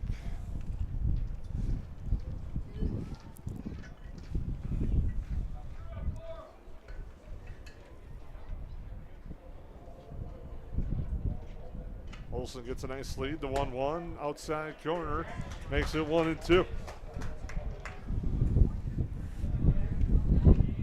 Seems, Jesse, like the Cardinal pitchers have really hit the corners today, and you know, it's a deliberate thing.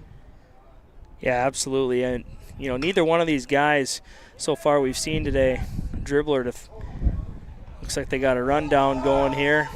Olson gets tagged out on the 5-4 putouts.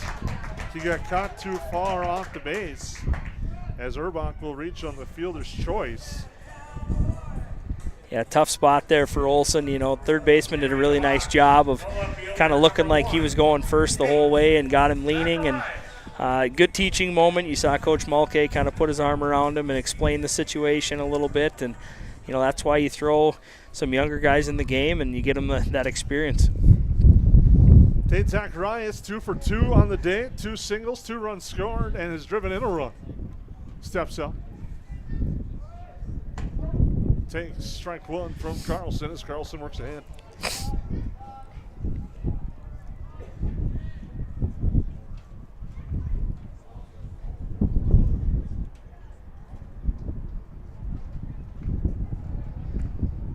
That one's lifted and popped out of play. It's been a popular spot down there in the right field. Those quarters could be earned. It's good to see some traditions never die. A little hot box game and going on and the different things around the park. Runner takes off. That pitch gets away from the catcher. Fortunately, Urbach didn't realize that it got away from the catcher, but he wouldn't have been able to advance anyways. Kosan was back quickly. I think, too, the win there, we talked about communication.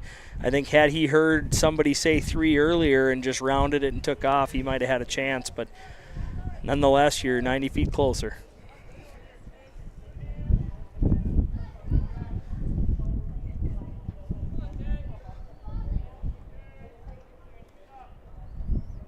And waved at there. Zacharias down on strikes to retire the side.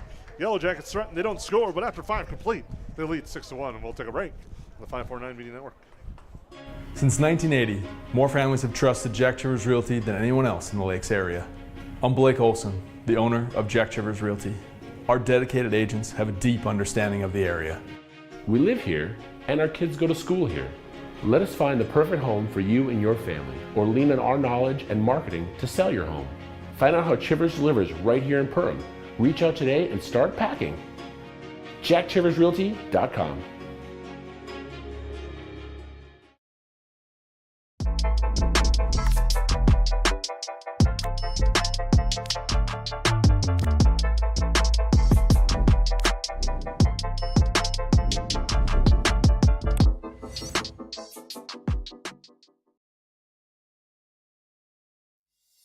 At the Perham Area Community Center, we have fun for the whole family. Adventureland is open for the littles all year long. Come for open swim and enjoy the pool. Bring it back to the past and try roller skating again Fridays and Sundays. We are now offering an after-school program for kids ages 9 to 12. If you are looking for a fun way to celebrate a birthday, we offer a variety of birthday party options, including pool parties, roller skating, bounce house, and Adventureland. Keep your eyes out for our fun special events on our Facebook page or on our website, permareacommunitycenter.net.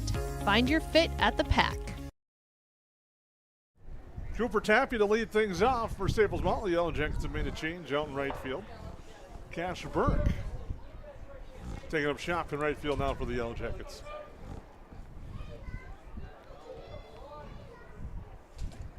Detloff on for a 6th inning of work. And Tappy takes strike 1. Tappy struck out twice. The pitch on its way. And that's low and outside.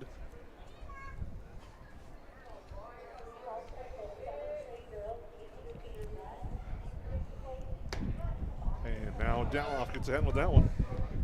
This is kind of where he's had Tappy so far in his first 2 at-bats. We'll see if he goes fastball or if he goes back to that curveball. That one misses outside, even counted 2-2. Thank you for tuning in. Game 1 of 2. HOL Conference action today on the 549 Media Network. That one dazes but rocks him back. Does Tappy. It's now 3-2. It's never a fun feeling as a lefty. Well, and it was good of his teammates not to hear the wear it call, because that's the one you don't want to wear, I don't believe. The 3-2 off speed low, and Tappy works the leadoff walk. Now I'll bring up Colby Tappy, who's homered and walked so far. Now batting the second baseman, number 13, Colby Tappy. Staples-Motley a chance to try to get some momentum going here in the sixth, trailing 6-1 against Ashendella. The Yellowjackets 6 runs on 7 hits. Staples-Motley 1 run, 1 hit, 3 errors.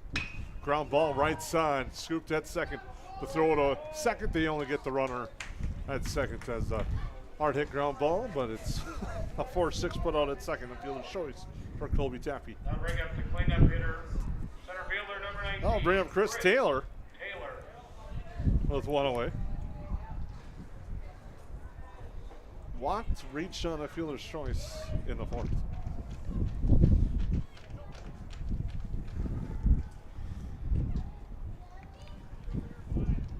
Deloff quickly to the plate. That's fouled straight back off the facing of a grandstand and back onto the field. I have to say, watching a lot of games in this ballpark throughout my days, I don't remember any fouled into the stands and off the ledge as we've had today. That's got to be 5, I believe, that have came rocketing back into this area. Runner takes off, grounded off the bat. Deloff's only play is first to get the out. Now the throw down to second back in time, Steph.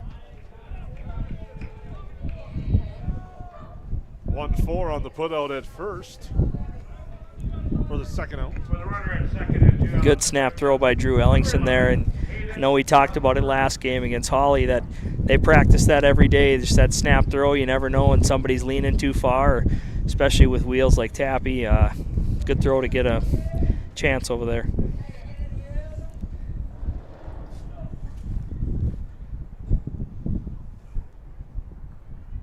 Rutherford steps in 0 for 2 on the day. Takes that one outside for a ball.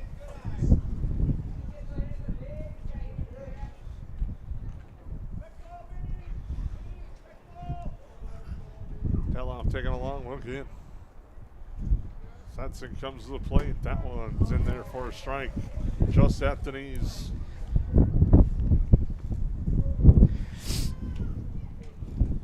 In between games, we'll keep it on one stream, so we'll pause for a little bit, but keep the stream active and come back for the start of game 2. Ground to the right side. Scooped up at second, flipped over to first to retire the side. We head to the bottom of the 6th. Yellowjackets lead 6-1. Number 8. At the Perham Area Community Center, we have fun for the whole family. Adventureland is open for the littles all year long. Come for open swim and enjoy the pool. Bring it back to the past and try roller skating again Fridays and Sundays. We are now offering an after-school program for kids ages 9 to 12. If you are looking for a fun way to celebrate a birthday, we offer a variety of birthday party options, including pool parties, roller skating, bounce house, and Adventureland. Keep your eyes out for our fun special events on our Facebook page or on our website, perhamareacommunitycenter.net. Find your fit at the pack.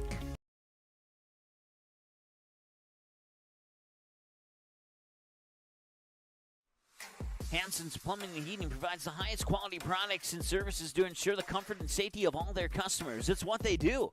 Henry Hansen, later known as Hardware Hank, first opened the family hardware store in the early 1930s in Burgess, Minnesota. Today, they are proud to carry on his legacy of hard work and honesty through teamwork, fellowship, cutting-edge technology, and forward thinking. 218-346-2422 or make a visit in Perham, Burgess, or Detroit Lakes today. Hansen's Plumbing and Heating, proudly serving Minnesota families for over 80 years.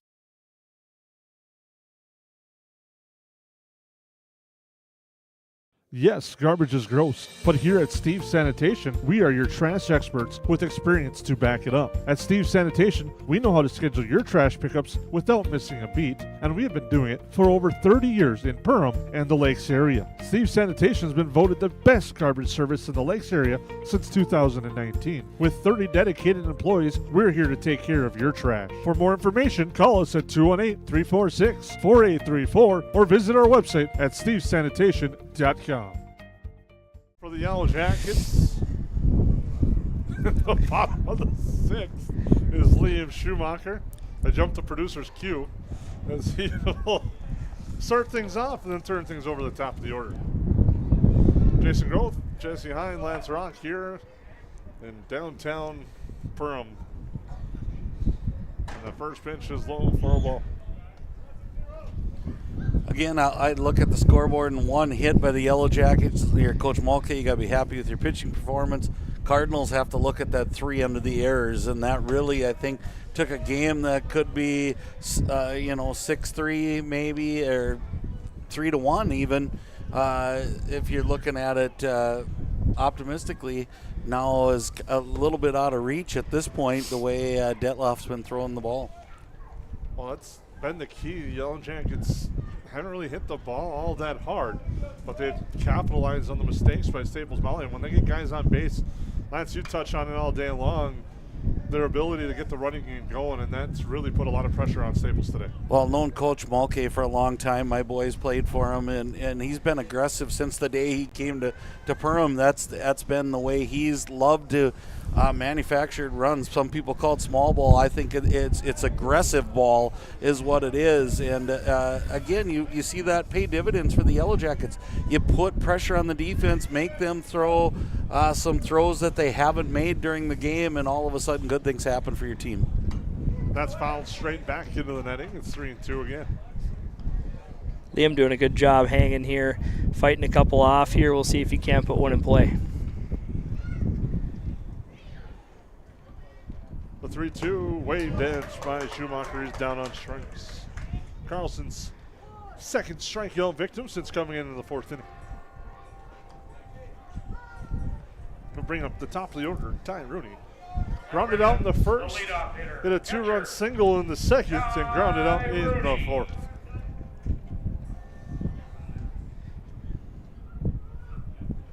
First pitch to Rooney is inside, but it's at the knees and catches enough of the corner for a strike.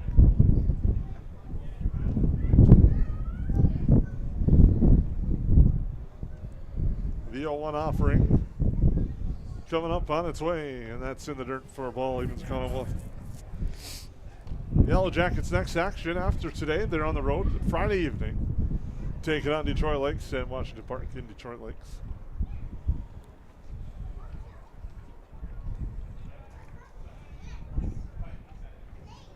That one ripped back up the middle through the box for a base hit as Ty Rooney has his second hit of the day.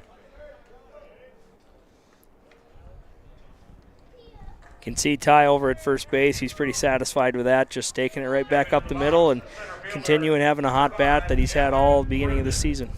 Brings up Gavin Griffin, 1 for 2 in the afternoon, a double, a fly out. He drove in a run and scored. Playing him dead pull as the throw over to first. Which, after the Holly game, that's that alley that he found a couple of times. They're opening it up for him. If that's okay, it could be an inside the park home run if he finds it. He shoots one, wanting to go there, and instead he fouls it straight back. It's that 1-2. I think you said it best. I think he saw it too, and he was almost running out of the batter's box as he was swinging there.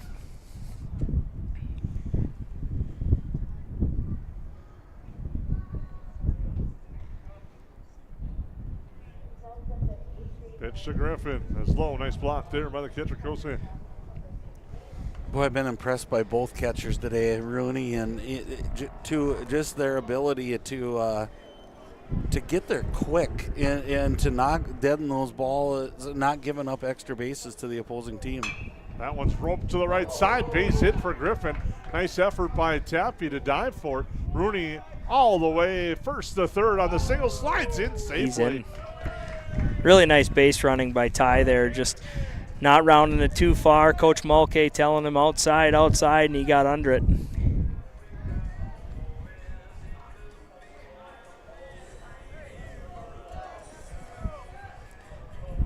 Runners at the corners and 1 out. It brings up the shortstop, Alex Bloom. Brings up Alex Bloom. Walked in the first, flew out in the third, and walked in the fourth. I'd almost expect Griffin on the move here, just opens up some alleys. If you can get that run, shoot that ball behind him, you could possibly score 2 here and really open up this game. Griffin takes off, Bloom swings through. And now the Yellow Jackets with second and third.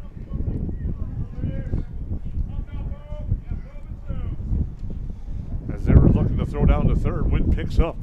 Bloom upstairs. Pitcher drops down, goes sidearm on that one. It's now 1-1. You like to see that out of a pitcher. I know Brock Collins, a former Perm pitcher, used to do that a lot, drop down and just to keep the hitters honest and change it up a little bit. 1-1 to Bloom.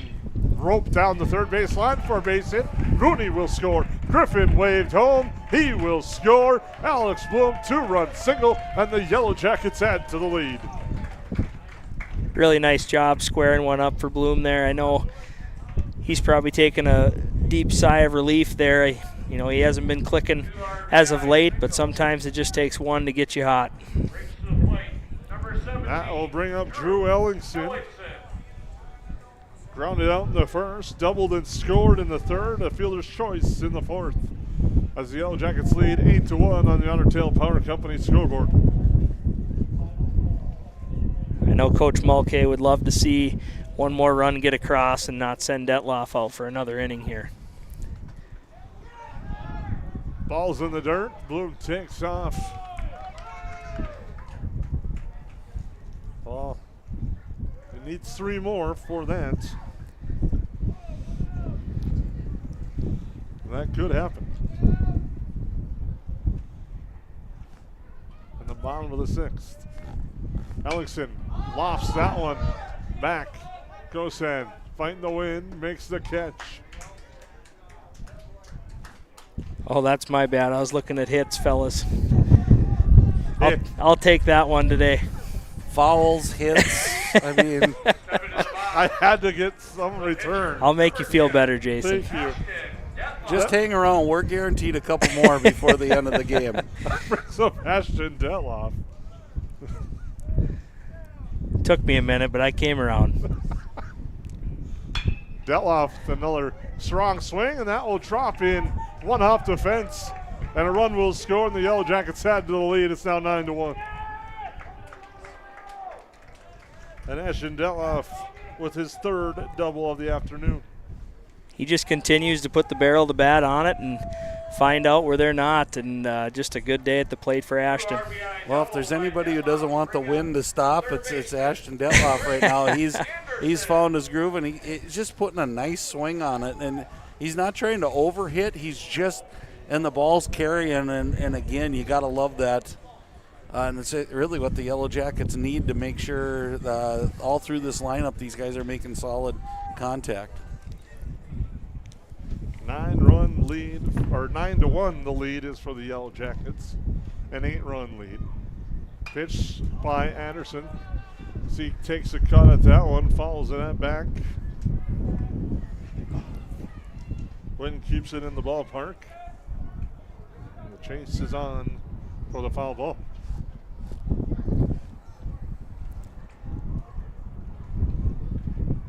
That's low in the dirt. Gosen again with another block. The NHL playoffs coming along. Gosen's kind of got that goalie form. Big night for Minnesota sports, actually, at 9 and 10 o'clock tonight. With the Lakers, Timberwolves, and the Wild Vegas Knights tonight. Well past this guy's bedtime. We might get home in time for the opening tap. That pitch misses or catches the corner for a strike. Anthony Edwards and the T-Wolves looking to go up 2-0 on LeBron James and the Lakers. Yeah, game one was after the first quarter was really fun to watch, and you talk about the goalie stop, and again, I have all admiration to catchers. They have a lot of padding, Jason, but not enough for this guy for all the abuse they take, but great job saving runs right now. Another block again, and It's now 3-2 to Anderson. You know they're doing it right when the glove goes down and the chest goes out because they're just selling out for their team. He's making a bid for all conference right here in 1/2 inning with all the stops he's had. The 3-2 to Anderson, grounded to Tappy through his legs. The run will score on the E, and Anderson stands at first. And again, what was a promising look for the Cardinals right now is kind of gotten to be, let's get through this. And I hate to say it, Jesse, but you're looking like your prediction could happen here. So I will say no more. Little action in the Cardinals pen over here. That one misses to Urbach. Runner at first scores. This game will be completed.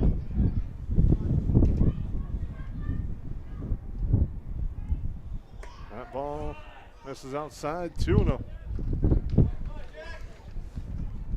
Jack Carlson on the hill, just kind of now just get through this inning as much as you can.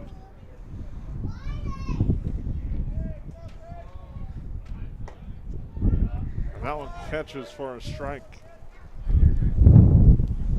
Jackets 10 runs on 11 hits on the benefit of 4 Cardinal errors. Staples 1 run on 1 hit, no errors for the Yellowjackets. That one misses low. It's now 3-1. Yeah, and you wonder, you look at Carlson starting to labor a little bit. You're probably pushing his pitch count for this early in the season, and you start to see overthrowing happening. That one's in there for a strike, 3-2. Runner will be going on the pitch. Anderson will get a head start. Hoping Urbach can find a gap. The 3-2. Strike 3 as he went. Ooh. He thought he was hit, but it doesn't matter since he swung. Strike 3 called, batter out. We head to the top of the 7th. The Yellowjackets lead 10-1. Horseman Investments and Insurance can help you with your retirement planning goals and insurance protection needs. Kyle Van Dyke and his team provides educated retirement solutions, wealth management strategies, inheritance and legacy planning, and personalized auto, homeowners, and life insurance protection plans. We are here for your lifelong financial wellness. To set up an appointment, call Kyle Van Dyke at 218-236-6665 or email at kyle.vandyke@horseman.com. What sets the world's leading hospitals apart from the rest? It's their continued ability to deliver the highest quality patient care. Perham Health is honored to be a top 10 Minnesota hospital. Patients experience it, and Newsweek has recognized it. Even during the unpredictability of the pandemic, the nurses, doctors, and many others at Perham Health put their best foot forward. Thank you to everyone at Perham Health for continuing to provide the best patient care. This year, United Community Bank wants to welcome you home. If you close on a new home or land purchase with United Community Bank before December 15th, you'll earn a $500 gift to a local business. Welcome home from your friends at UCB. Terms and conditions apply. Learn more at ucbankmn.com. United Community Bank, Perham, Frazee, Dent. Member FDIC, an equal housing lender. NMLS number 421829. Welcome back. New pitcher for the Yellowjackets, Drew Ellingson, will come on to close this thing off. He'll face Ben Terrell, Jack Carlson, John Schatskill. Leading off for Staples-Motley, number 20. Ashton Detloff goes 6, gives up 1 run on 1 hit, strikes out 8, walks 5. Is the pitcher of record for the Yellowjackets.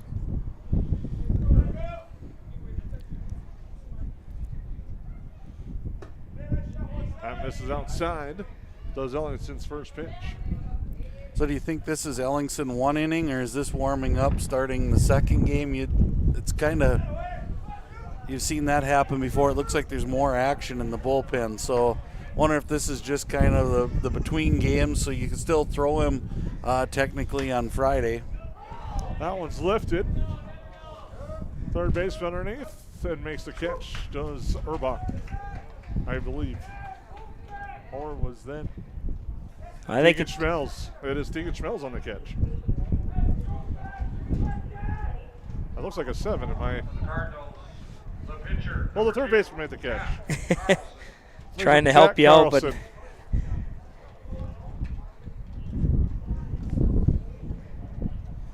grounded to short, scooped up, and the throw across in time.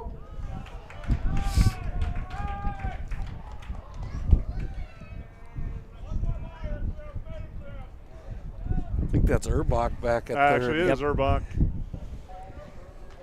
That's Urbach with a nice play. That'll bring up John Schatzko.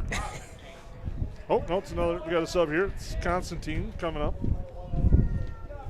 The sound system, can't really hear much of the PA where we're standing with the wind and the speaker, as that pitch is in there for a strike.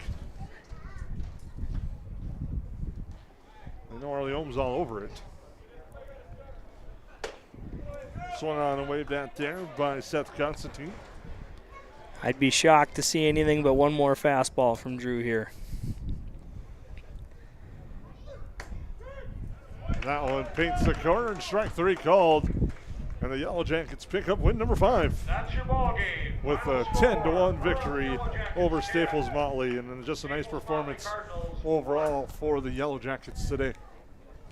It certainly was, and you know, part of it was really good play by the Yellow Jackets. On the other hand, unfortunate errors at really costly times for the Cardinals, Jesse. Yeah, absolutely. I think as a whole, errors this early in the season is going to be the deciding factor, and I'm sure Coach Mulcahy and the staff over there are going to look at that 0 and say, hey, boys, that's a good job. Now, Ashton Detloff did his job on the hill once he got settled in there, and they didn't have to work too much today, but we'll see next game. As we found out last week, it can be a tale of 2 games when you may throw somebody new, and you know this Cardinal staff is going to get their money's worth when they get up there, too, at the plate. Well, one of the things that I've seen, Jason, and I don't know if you want to comment on this too, it seems like the Yellow Jackets are kind of on that grinded-out mentality. They just wear on you until you eventually break. They do that. You talk about their putting the pressure on nonstop to get a guy on base, and the wheels are always in motion. The guys are running, taking that extra base, and the pressure's on nonstop from the word go. And I think one of the words that I would use to describe this they just are looking for times, Jesse, to run. They want to use their speed. They know some of it seems like they've already figured out some of their limitations. They're not the big ball hitting team where you're going to see 5 different guys with 6-7 home runs this year. They're going to manufacture these runs, and they're okay with that.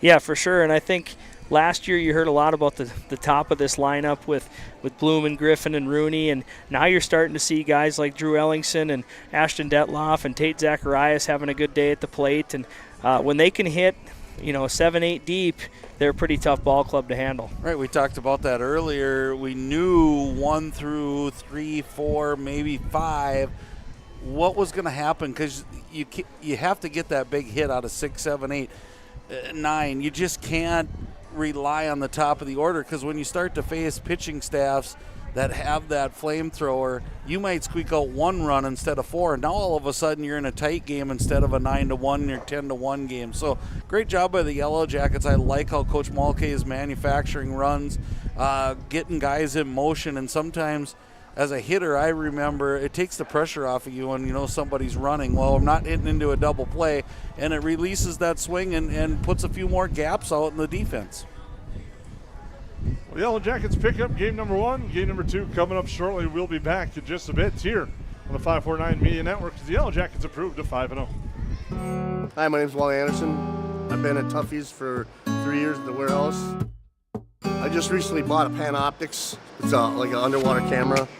Saved my profit sharing checks for it, and I purchased it, and I can't really wait to use it this winter go ice fishing. KLM's got better health insurance, their profit sharing checks, it's a huge difference. It's bar none by far the best company to come work for.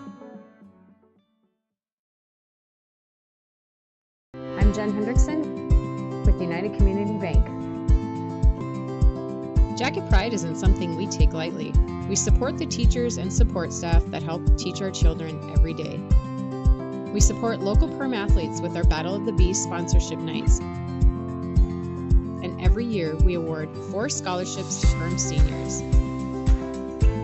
Yellowjackets are my team, and United Community Bank is my bank.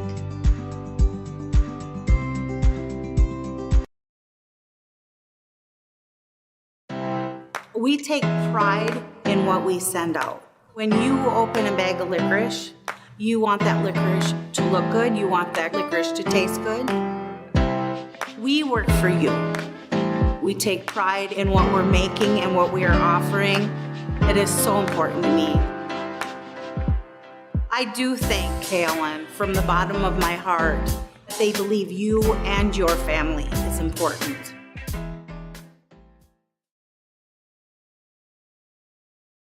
McCall Construction is the Lakes area full-service construction management company, offering a truly personalized experience. From dream homes to commercial spaces, McCall Construction focuses on putting you first with experienced value engineering that delivers on your vision and surpasses your expectations. Whether you already have a plan or you're just getting started, give them a call. McCall Construction will make the entire process so much easier. Call them at 218-346-7070 or check them out on Facebook. What sets the world's leading hospitals apart from the rest? It's their continued ability to deliver the highest quality patient care. Perham Health is honored to be a top 10 Minnesota hospital. Patients experience it, and Newsweek has recognized it.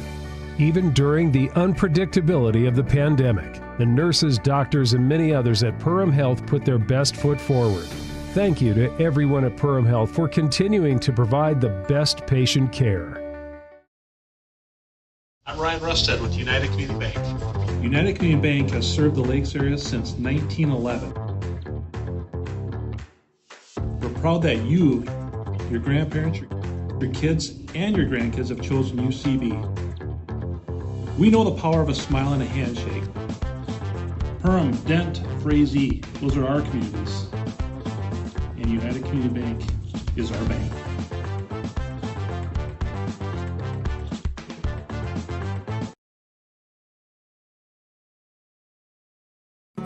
Hi, my name's Wally Anderson. I've been at Tuffy's for 3 years at the warehouse. I just recently bought a Panoptics. It's like an underwater camera. Saved my profit sharing checks for it, and I purchased it, and I can't really wait to use it this winter while ice fishing. KLN's got better health insurance. Their profit sharing checks, it's a huge difference. It's bar none by far the best company to come work for.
Well, welcome back as we get ready for game number 2. I'm Jason Growth with Lance Rock and Jesse Hine as we're moments away from the start of game number 2. These teams will now flip-flop.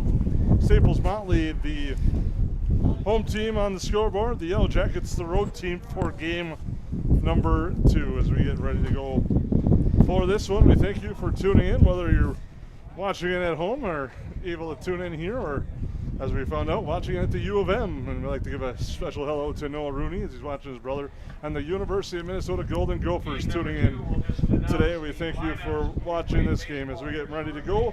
Here's the starting lineup for the Yellowjackets in game number 2. Leading off, the catcher, Ty Rooney. Batting second will be Gavin Griffin. Batting third, the pitcher, Alex Bloom. Batting fourth at third base, Drew Ellingson. Batting fifth, the first baseman, Ashton Detloff. Batting sixth, the second baseman, Braden Anderson. Batting seventh, the right fielder, Seth Erbach.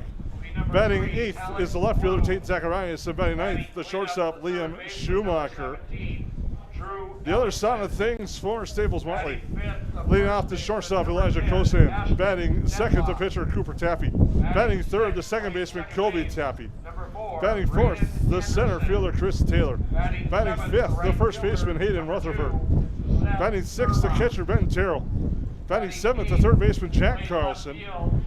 Batting eighth, the left fielder, Bo Carlson. And batting ninth, John Schatzko, the right fielder. As we get ready to go for this one. It should be a fun one here. A good pitching matchup again. Alex Bloom getting the nod against Cooper Tappy. Yeah, this should be a good matchup again. The Cardinals had to talk about let's limit the mistakes, keep the ball playing in front of us, let's not give up extra bases. For the Yellowjackets, I think you just keep doing what you've been doing, and good pitching, good fielding. We've seen a lot of zeros, Jesse, on the error side for the Yellowjackets, and that's a good sign when we're this early in the season. Yeah, no doubt, and I think that just, you got to tip your cap to the coaches and just how they prepare through the inclement weather. And you know, we have great facilities here in Perham that allow them to do different things. And you know, Coach Mulcahy is going to go seek competition down south where it might be a little warmer earlier in the year, and I think it's paying dividends to the clean ball they've played so far. We're waiting for the Cardinals to take the field. The Yellowjackets ready to go for game number 2 here. The doubleheader at Al Krueger Field, Tuffy Stadium. The Yellowjackets' next action again will be Friday when they take on Detroit Lakers in a one-game contest in Detroit Lakes. We will not be back on the air, I believe, until May, as we are doing a select limited schedule of Yellowjacket baseball and trying to figure out the logistics of getting a couple of softball doubleheaders on the air as well at beautiful Arvig Park at Field 4. They've done a lot of nice things at that field, has the Perham softball program the last few years.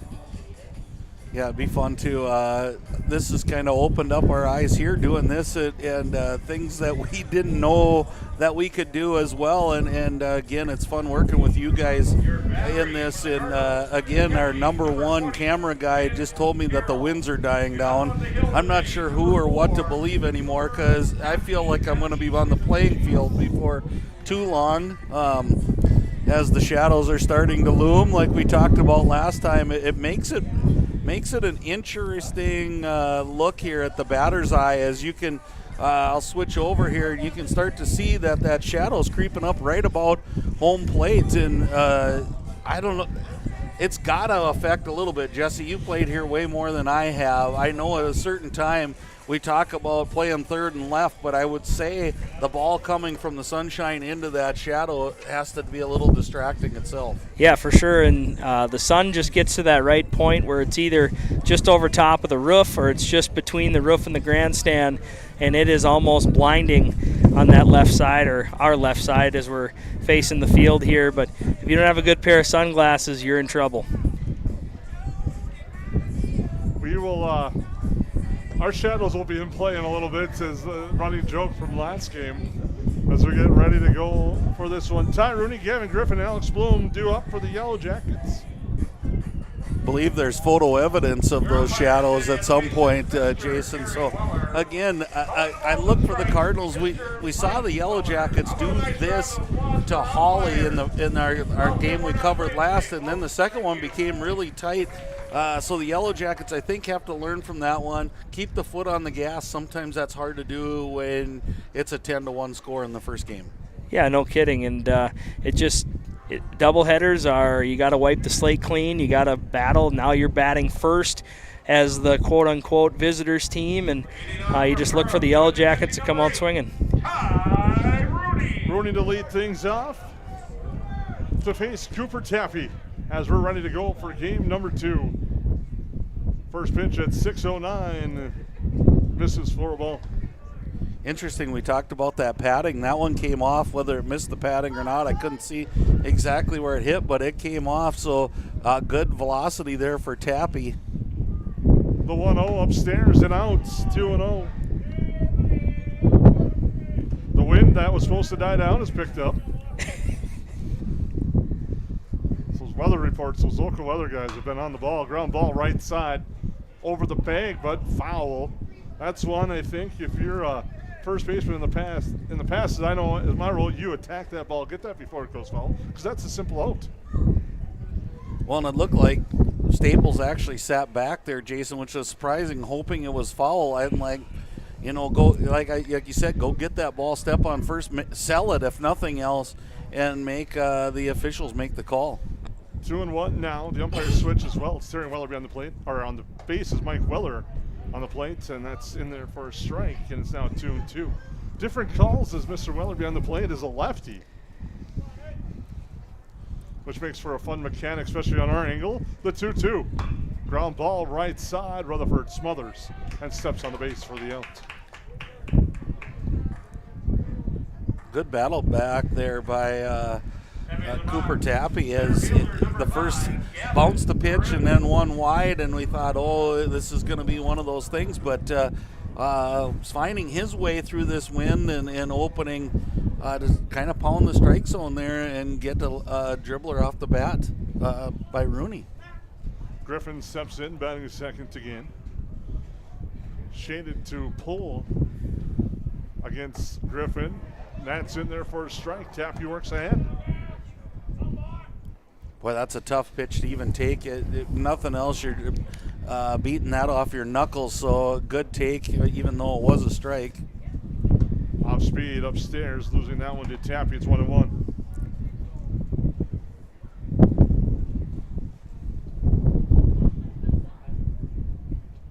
The 1-1 fouled straight back again off the facing of the dugout, or the grandstand here. It's now 1-2. Interesting on that one. I don't know. It looked like Tappy really came over the top on that fastball. Like that was the one he was getting behind. So let's see if he comes with off speed here. The 1-2 to Griffin. He did and just hung that one, but it's outside. 2-2. That's a dangerous pitch to hang to a guy like Kevin Griffin. Yeah, you don't want to leave one letter high because you're going to see his numbers hitting third base. The 2-2. Fastball delivered, hard shot through the hole for what I'm going to say is a base hit, as that was roped. Tough play there for Kosan, and it is the first hit of the game for the Yellowjackets. Yeah, I don't know how you could call that anything but a hit. That thing was a line shot, and you could hear it off the bat. Not much chance to recover on that one. That will bring up Alex Bloom,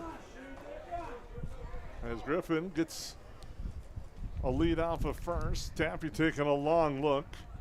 Now Griffin takes a couple of extra steps. He's off on the pitch. That one's outside. The throw down not in time. Griffin steals standing up. Kind of surprised you haven't seen a good old-fashioned pitch out one of these times. I know Griffin's eager to take off, and his speed he can back it up with, but catchers haven't seemed to had his number yet, so. The 1-0, the runner back at second, the throwback. Griffin almost ran right into the tape. Actually did run in the tape, but he got his foot in underneath. That one you're going to hear a few people say you got to get down no matter what. The 1-0 to Bloom. Nice off-speed pitch. Gets the count even at 1-1 as he drops that breaking ball in. One thing I've noticed so far, and I think you touched on it a little bit, Lance, is Tappy has a lot of confidence in that off-speed pitch. Well, Staples, their staff has it as a whole, Jason. They just are, and it sets up that fastball. Let's see if he comes over the top. Goes upstairs, misses. It's 2-1.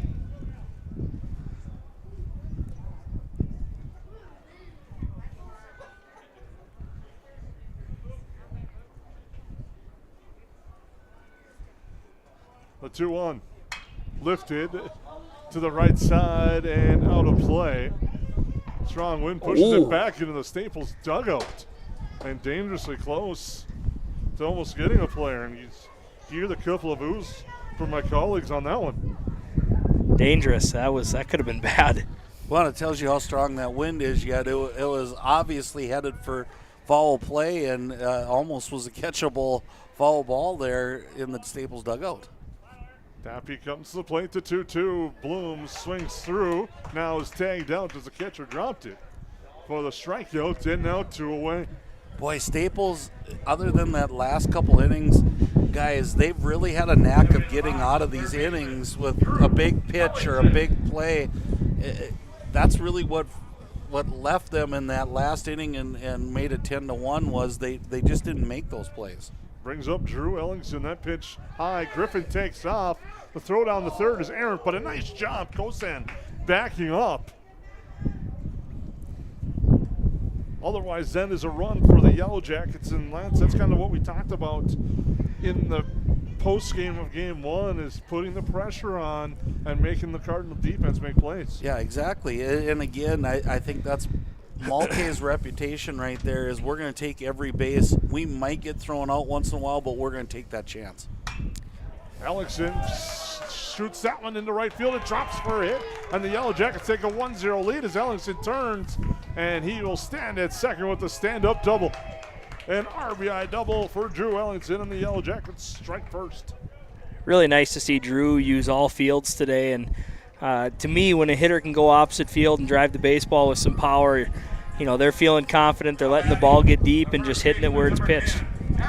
I'll bring up Ashton Detloff, who has been a double machine today. 3 of them in game number 1. The Yellowjackets strike first on your Ottail Power Company scoreboard. And a big lead there at second. That pitch misses outside for a ball, and sometimes you could say the Cardinals pitchers are maybe nibbling a little bit too much. Well, I think they're trying to stay away from the big mistake, and you can see that with the way Detloff's hit the ball today. Comes there with a hanger, and it's now 1-1. Boy, they've been good with that off-speed stuff, though. I think that's the strength of their team a little bit, Jason, is that ability to get that off-speed stuff over and then sneak a fastball by them once in a while.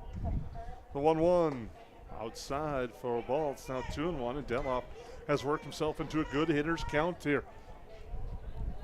Man, and it seems like it's been these counts where you've seen that ball fly off the bat of Detloff, and I wouldn't be surprised to see it happen again. And that one's fouled to the left side and off the Porta-Johns here at Tuffy Stadium. And it's now 2-2. May have shocked someone. Or just over, but it's in that vicinity. The 2-2 fouled back to the right side off the top of the facing of the concession stand here. And I think you're right, Jesse. The Pirates, yeah. We're kicking ahead here. The Yellowjackets are letting the ball travel, but I think it's the off-speed stuff that's forcing them to let it travel.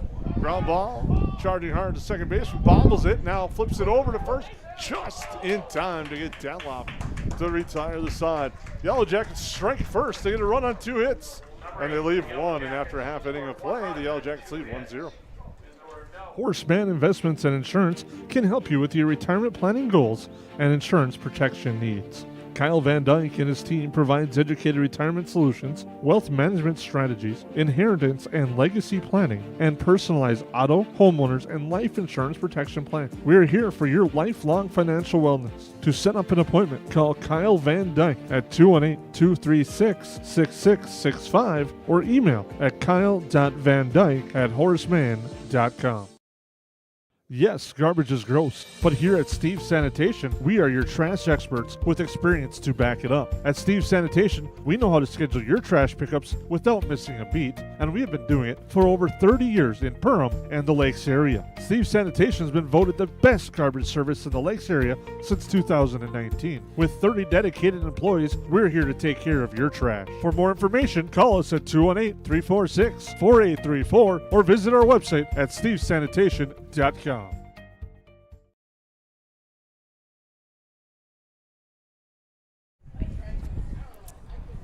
Welcome back. Here as we head to the bottom of the first, Elijah Kosan, Cooper Tappy, and Colby Tappy coming up for Staples-Motley. In a sample update, the Yellowjackets leading Staples-Motley by a score of 5-2 after two completed Staples, and the Yellowjackets looking to bounce back after dropping game one 5-0 to Staples-Motley, and they put some runs on the board and lead 5-2, and a good start for them against the Cardinals down there in Staples. Staples-Motley, the shortstop, number 7, Elijah Kosan.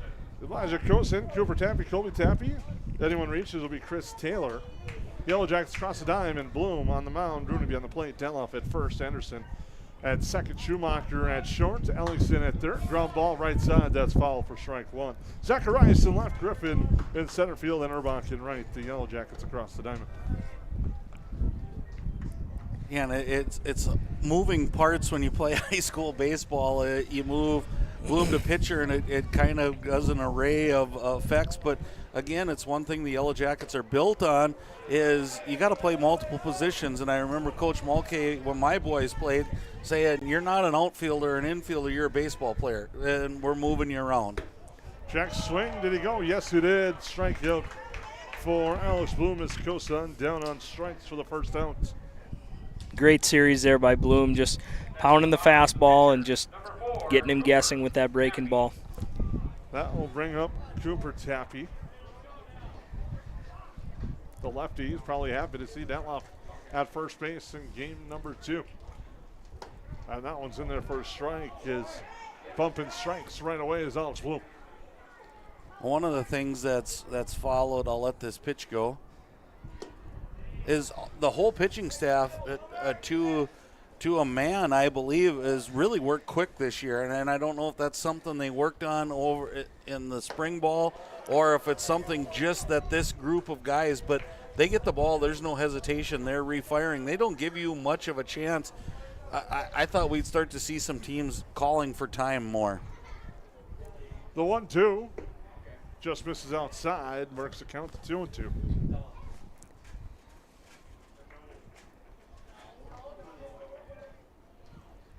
The 2-2, strike 3 called. Tappy down on strikes for the second strikeout of the inning for Bloom. And we'll bring up Colby Tappy. Lance, as you alluded to, you might as well get a little shutout. Perham Pirates kick off the season May 4th. 1:30 start in Dent, taking on the Diamond Hawks of Dent. The Star Wars Day. May the Force be with the Pirates on that one. And again, that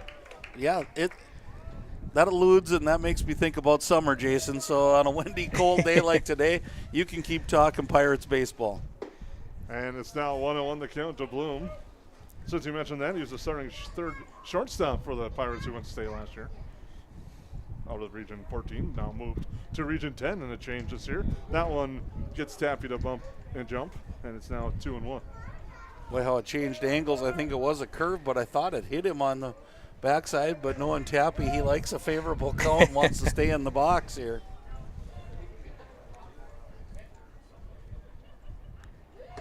And that one misses outside for a ball, 3-1. And you mentioned that Perham Dent game. A lot of the high school players also mix in and play amateur ball for both teams. That one's in there for a strike, 3-2. And you know the boys like to have fun with some of those bragging rights if they're playing and in attendance that day. Some things never change. I know that's been the age-old thing from Perham Dent for a while. That pitch misses just inside. Bloom thought he had strike 3, but instead it's ball 4 to Tappy, who works the walk. Boy, it almost looked like Tappy wasn't expecting inside fastball. It almost looked like he was expecting some type of curve, and it snuck up on him. So good series there by Bloom. Brings up the center fielder, Chris Taylor. Well, anytime you got to dodge one out of the box, you're a little less comfortable, and it seemed like Bloom had him a little uncomfortable there for a while. Tappy getting a big lead. That pitch in there is low for a ball. We really haven't seen the Cardinals run yet, Jason, and it just didn't. The score and the timing didn't lead for them taking off. You wonder if this would be a spot to put a little pressure on the Yellowjackets and try to get a base. And Tappy takes off. That one's fouled back and out of play. Evens the count of 1-1. Tappy got a good jump wearing that oven mint, which is now becoming the norm amongst all levels. I wasn't fast enough to wear one of those on the base paths. Wind resistance. Yep, I needed all the help I could get. Throw back to first. Diving back is Tappy. It's interesting, though, at the major league level, they're talking about why, if you're a base runner, why you wouldn't wear it, because you get a couple extra inches, and on those replays, your hand gets to the bag earlier. That backs up the batter, and it's now 2-1. Well, in my eyes, and I probably am old farmer mode here, but when metal cleats came to play, I would have been wearing one of those things. To get stepped on, I've seen way too many kids with cuts and stitches just sliding in, and it's incidental, but there's a throw down to first, and diving back, Tappy. Quick throw by Rooney. But the count is now 3-1, and Bloom's starting to run into trouble finding that strike zone right now. Well, started out just pumping strikes for the first batters, and boy, it just changed with Tappy up at the plate, and now you see him trying to refine that strike zone. Swung on, waved at by Taylor on a big cut, works the count full, and you know on the pitch, Tappy will be off. Bloom takes a look in, gets the sign. Now time has been called by the home plate umpire. Boy, a big gap here between left and center. If it happens to go over the shortstop's head, you're going to run a long time. And instead, it's ball 4 to Taylor. So after 2 strikeouts, it's now back-to-back walks. And Staples-Motley's in business with Hayden Rutherford coming up, the first baseman. First baseman, number 11, Hayden Rutherford.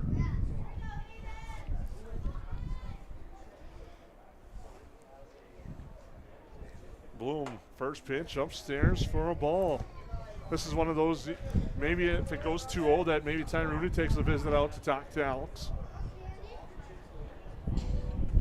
And that's fouled straight back. Well, I think you saw it in the Holly game last week where Holly's pitcher, when he had to go into the stretch, all things changed. And maybe that's something we've seen so far here. Bloom working to get comfortable in the stretch, but confident he'll get there.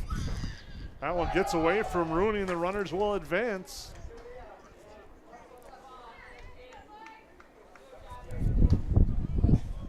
Now there's some pressure on Rooney. When your pitcher's struggling just a little bit to find that strike zone, he's done such a great job of knocking things down. But again, 90 feet from pay dirt here for the Cardinals. That one's in the dirt, and it's now 3-1. First base open. Ben Terrell on deck.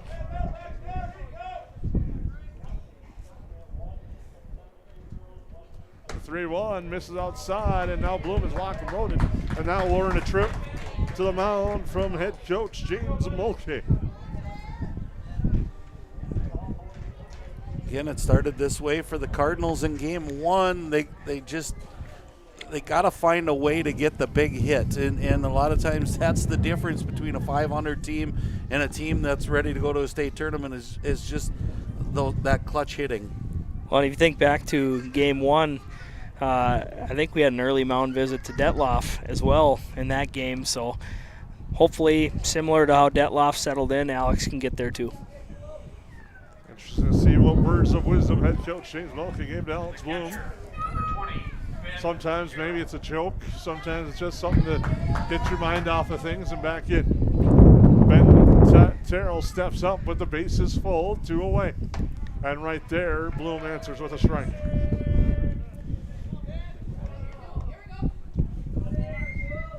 Bloom working quick. Now the 0-1. That catches the corner, and just like that, it's 0-2. Bloom struck out the first 2, walked the next 3. Can he escape the jam here on the 0-2? And he does just that. Strike 3 called. The Cardinals leave him loaded. And after 1 completes, it's 1-0 in favor of the Yellowjackets. At the Perham Area Community Center, we have fun for the whole family. Adventureland is open for the littles all year long. Come for open swim and enjoy the pool. Bring it back to the past and try roller skating again Fridays and Sundays. We are now offering an after-school program for kids ages 9 to 12. If you are looking for a fun way to celebrate a birthday, we offer a variety of birthday party options, including pool parties, roller skating, bounce house, and Adventureland. Keep your eyes out for our fun special events on our Facebook page or on our website, perhamareacommunitycenter.net. Find your fit at the Pack.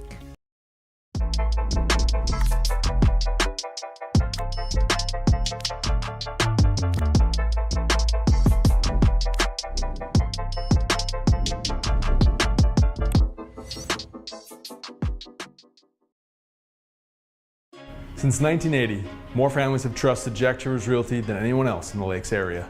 I'm Blake Olson, the owner of Jack Chivers Realty. Our dedicated agents have a deep understanding of the area. We live here, and our kids go to school here. Let us find the perfect home for you and your family, or lean on our knowledge and marketing to sell your home. Find out how Chivers delivers right here in Perham. Reach out today and start packing. JackChiversRealty.com. At Nias Family Sales, our experienced mechanics are here to provide exceptional service in a timely manner. With 10 service bays, the service department at Nias Family Sales can work on all makes and models.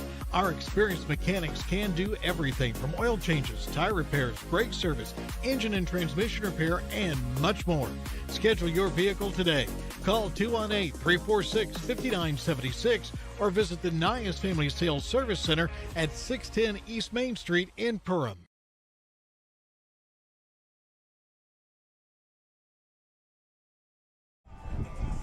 Welcome back. As we head to the top of the second, Brandon Anderson, Seth Urbach, Tate Zacharias do up, but I want to touch on that last inning. Alex Bloom started strong, worked himself into trouble, but did a nice job working out of trouble with the strikeout. Yeah, early in the game, you got to get comfortable on the mound, and sometimes he seemed comfortable right away, and then we get a runner on, and we talked about what that pressure can do, especially with somebody with the speed of Tappy, but Alex worked out of it and looked for the Jackets to get the bats going again. Brandon Anderson to lead things off against Cooper Tappy and the Cardinals. A lot of old country tonight from the walk-up songs. I kind of like it. The list is interesting, the good choices, but I was surprised to see no White Horse or Ain't No Love or Storm One in Oklahoma. Is the first pitch in there for a strike, and that's been one of the top picks for MLB walk-up songs there this year. I thought you were going Taylor Swift there, something Taylor Swift, but there's no bad blood here. That one's lifted to left field by Anderson, drifting back deep and gone. Brandon Anderson, a solo home run, and the Yellowjackets lead 2-0. Well, he turned on that one. That was a shot.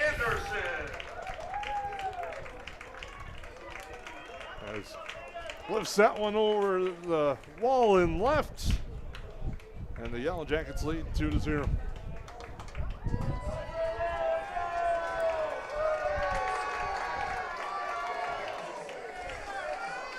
And he gets greeted by his teammates after hitting that one, and now bring up Seth Urbach.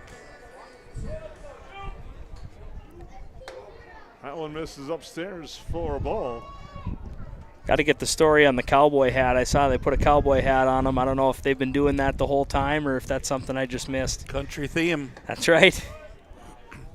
I always hated I had a really good hitter in front of me who hit a lot of home runs. Me, not so much. I was always the guy who came up, and back in our day, it was always the fastball at the elbow on the second one. Times have changed a little there, too. That one's fouled down the line. The first pitch actually was a strike. Now the count's 1-2 to Urbach.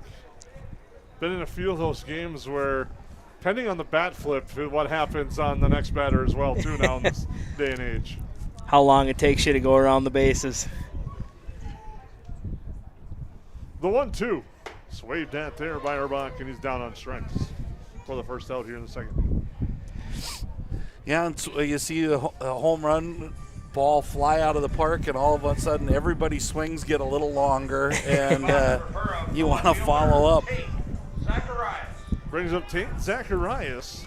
The left fielder drove in a pair in the last game. Had a couple of hits as well. That one's upstairs for a ball. See if Tate can continue his hot streak here. He's been swinging a really good bat, being patient, and just putting the barrel on it here early in the year. Off-speed pitch, nice pitch there. Evens count at 1-1. I'll say I like what he did. That one base hit to right where he fought that inside pitch, fought that off, and had a couple of good at-bats going where it's pitched. And he takes that one upstairs for a ball, 2-1. I think this is a batter in the bottom of the order right now that's going to play a big role as the season rolls along. You've seen a lot of Yellow Jackets hitters not chase that high one today. It's really good discipline from all of them. 2-1, rope to left field. That backs up Carlson. He gets a read on it and makes the catch for the second out. Again, it's getting to that time. You could see he didn't quite have to shield his eyes yet. Give it another half hour, and then that's going to be a lot tougher play and maybe ends up as a double. Liam Schumacher coming up. He'll step up. And the first pitch to him is outside. Corner for a strike.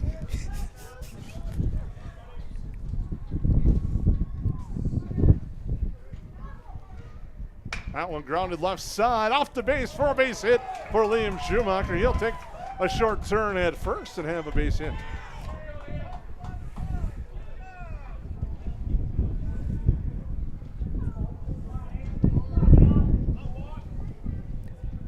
A nice piece of hitting there by Schumacher as it turns it over the top of the order. Leadoff hitter, number 8, Ty Rooney.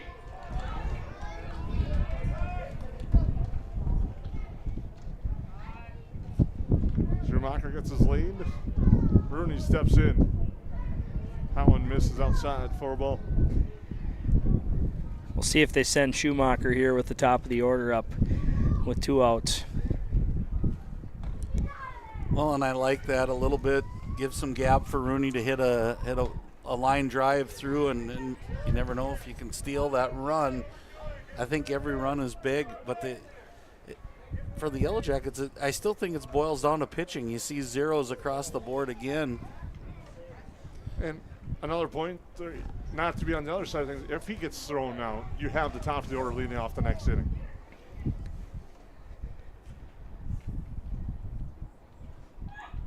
Tappy sets. Schumacher gets his lead. That one in there for a strike, 2-1 to Rooney.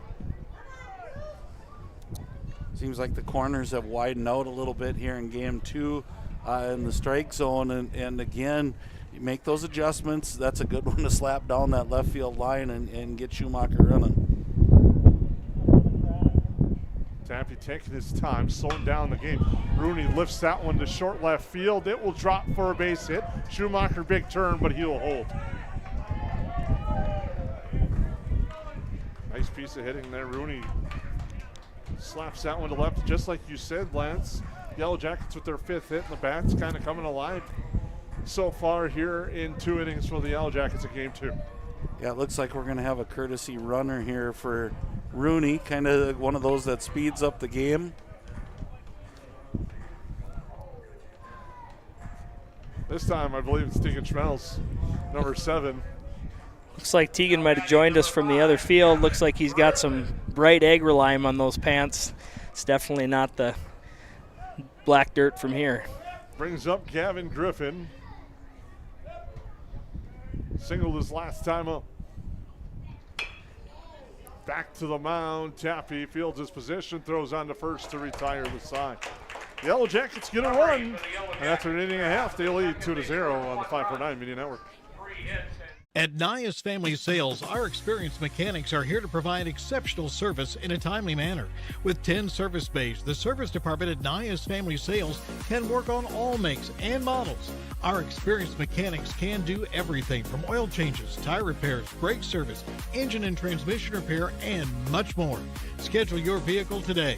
Call 218-346-5976 or visit the Nias Family Sales Service Center at 610 East Main Street in Perham. Hilltop Lumber on Main Street Otter Tail is your #1 stop to find building supplies for residential and commercial projects. From the initial idea to final completion of your project, at Hilltop Lumber, we help plan, supply, and deliver dreams.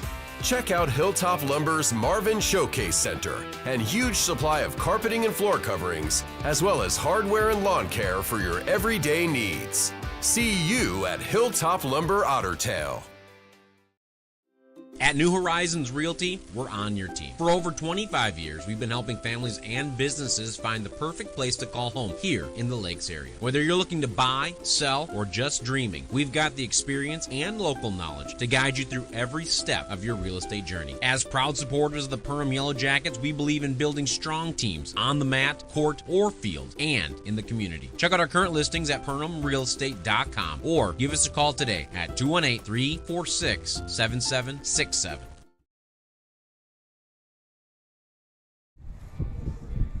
Welcome back.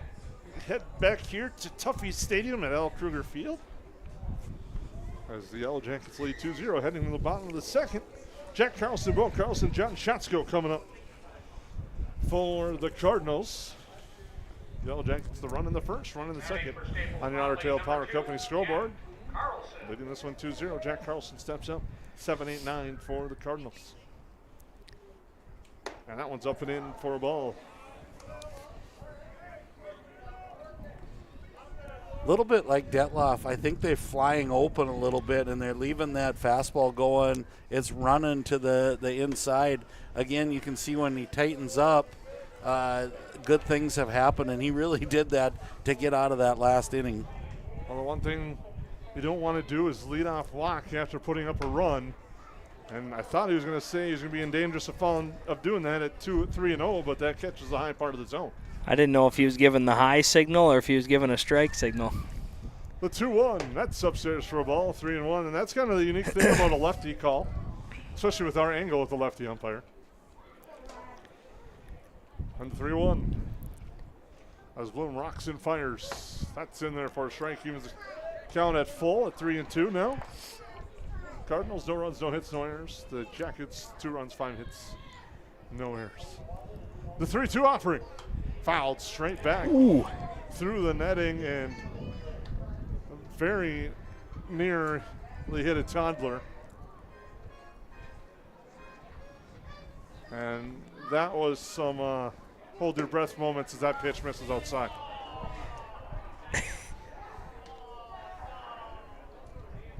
Getting heckled by his own dugout. He threw the bat to the wrong dugout there, so some good, clean family fun there.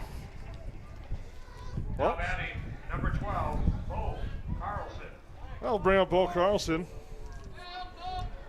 I was kind of, not going to lie, I missed the toss of the bat and watching to make sure everyone was okay as that foul ball went through the netting here behind home plate. That's waved at there by Carlson. See, he falls behind 0-1. Again, look for that secondary lead. Look for that snap throw. Rooney has a really quick release to first base. Might be able to catch him off. That's what happened a couple times so far this year. Showing bunt, pulling back. No, he doesn't.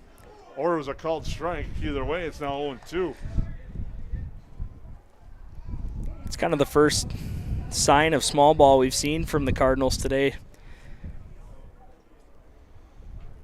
The 0-2. In the dirt. Nice block by Rooney to keep the runner at first. I think both these catchers today, we've talked about them a lot, but just the anticipation of knowing when to drop to your knees and, give up yourself as a blocker compared to trying to field the ball. It just shows some veteran abilities there. Sorry about that, Jesse. No, you're good. That was my fault. Strike 3 called on Bo Carlson for the first out. Well, one thing I want to talk about, we touched on earlier with no one on, Rooney goes to the one knee. Now with the runner on, he goes back to two leg like a normal catcher. Helps slow down that running game. Saw a couple of tweets about catchers that have went strictly to the one knee to get that get the strike zone, and their caught stealing percentage has dropped immensely. Off speed there for a strike by Bloom, working ahead. Yeah, Perham's had a string of really good catchers here the last while, so it's fun to see those guys learn from each other. And Ty Rooney's played a lot of baseball for the Jackets. On the bloodlines in that family, the runner takes off to throw down to second. Is in time, and a nice tag by Brandon Anderson to get the runner stealing for the second out. And a strong throw and a nice tag, and the runner's caught stealing on the 2-4 put up. Again, the Yellow Jackets just seem to do everything right now, and that's a good sign for being this early in the season. I know we've talked about that before. Again, Bloom kind of flukes with danger and then out of it, Jason. He strikes out 2 of the 3 batters he faces. He has 5 strikeouts through 2, and the Yellow Jackets lead 2-0. Energy-efficient technologies have the power to connect us all, so we can save more than ever before. Evolve. And make choices that are smart. For you. For them. And for all of us. Because with energy-efficient technologies, we can connect to a better, smarter home. When you're running a business, you don't have time for doubt. You need a banking partner you can trust. One who is as invested in the success of your business as you are, and has all the products and services you need under one roof. At Bremer Bank, we're here to listen and learn, because you know your business best, and we'll back you up with insightful advice and personalized solutions that help you achieve your goals. Work with Bremer Bank, because understanding is everything.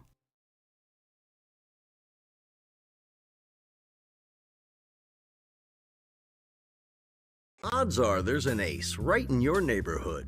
With expert advice and the right tools to make your quick fixes even quicker.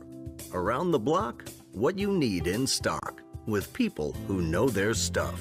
Welcome to the Home Convenience Store. Hi, this is Mallory Stotterell and Erica Saylor from Lakes Ace Hardware. You can expect expert help for your next project at Lakes Ace Hardware, right here in downtown Perham. Ace is the place with the helpful hardware, folks.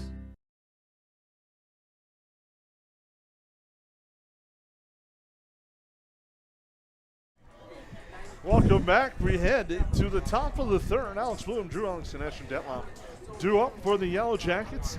Softball update just down Highway 10. Staples-Motley with a big 5-run inning now leads Perham by a score of 7-5. In that one is in the middle of the 4th inning. The Yellow Jackets are the home team in that game now as they flip-flop the doubleheader. Which we had a nice discussion about that against Holly, and we'll leave that to here today, as now they're having a discussion between the catcher and the home plate umpire. The Shadows not playing as big of a role, but they're there as Alex Bloom steps in, struck out his first time up.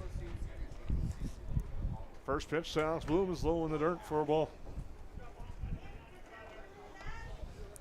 And just as I mentioned the Shadows, the sun goes behind a cloud.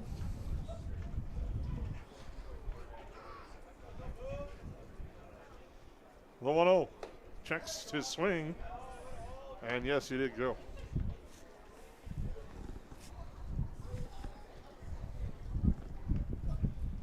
One and one the count. To Bloom. That one's in there for a strike, and Tappy gets ahead 1-2. Yeah, I think you called it. They're kind of nibbling corners, but being very effective at it. Again, stretching that curveball out, getting outside. I think at the top of the order, they're really reluctant to try to pound in a fastball. So every fastball to me has been set up by some sort of off-speed pitch. Waved on and missed by Bloom. He strikes out for the second time this afternoon, and that will now bring up Drew Ellingson, who last time up hit a double. The cleanup hitter, number 17, Drew Ellingson. It was an RBI double that gave the Yellow Jackets a 1-0 lead. We'll see if he can recoil into one and get into the jet stream again. That's chopped into the ground. Tappy field his position. He has time, fires across for the second out.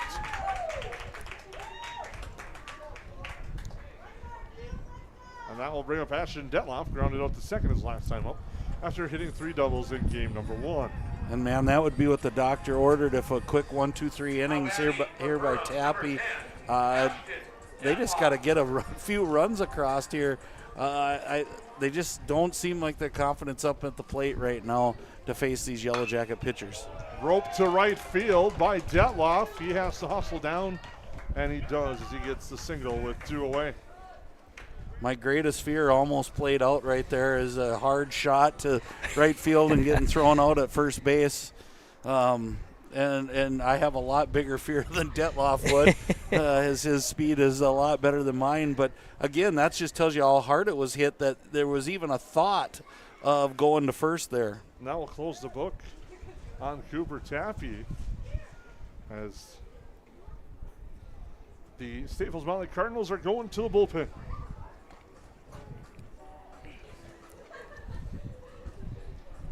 And we'll take a quick break and come back with those changes.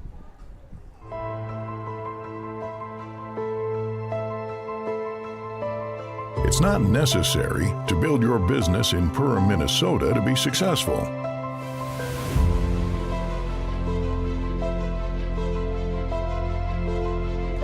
But it sure does help.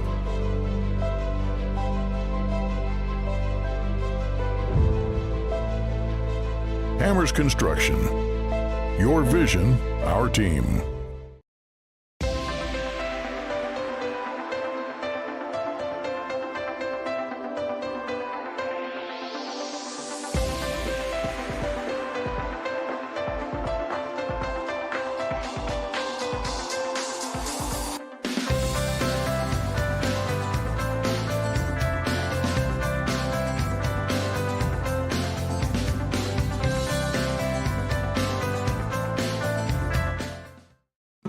Hi, my name's Wally Anderson.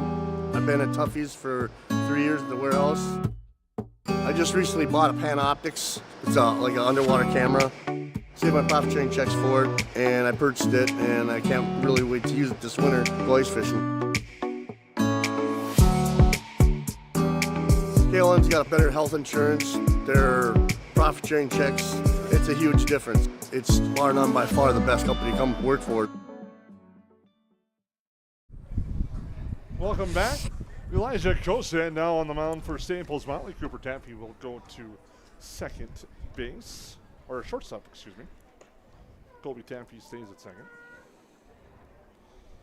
So 2 2/3, 6 hits. So far, 2 runs. He's responsible for the runner at first. Struck out 3 and walked 1. And correction, it was not a walk. He did not walk it back. Runner takes off. Big jump. Detloff steals it standing up. You know, situation there, you could hear Mulcahy kind of saying, hey, get off, get off. The first baseman was playing deep, and Ashton, being heads up, just took the base. That one popped to the right side. Shotsky gives chase, gets Reed, makes the catch to retire the side. Yellow Jackets get a hit. They leave a runner stranded. After 2.5, they lead 2-0. McCall Construction is the Lakes area full-service construction management company, offering a truly personalized experience.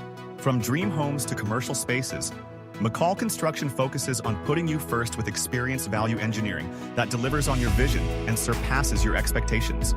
Whether you already have a plan or you're just getting started, give them a call. McCall Construction will make the entire process so much easier. Call them at 218-346-7070 or check them out on Facebook.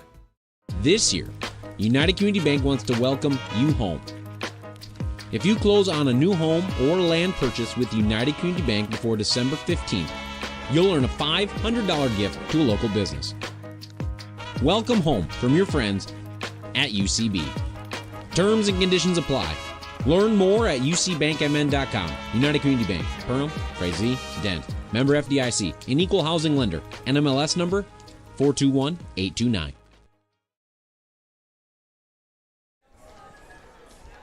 Welcome back. As we head to the bottom of the third, it'll be the top for the Staples-Motley order. Kosan, Tappy, and Tappy. Softball update down the road. The Yellow Jackets have rallied back and now tied it up at 7 in the fourth inning, and they have runners in scoring position with 2 away. Leading off for the Cardinals. And the inning has just come to an end, so they're tied at 7 headed to the 5th. As Elijah Kosan steps up, he's a strikeout victim in the first.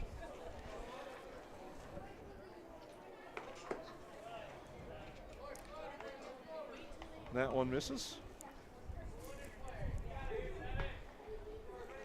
Bloom rocks and fires. Oof. Up high and in on Kosan.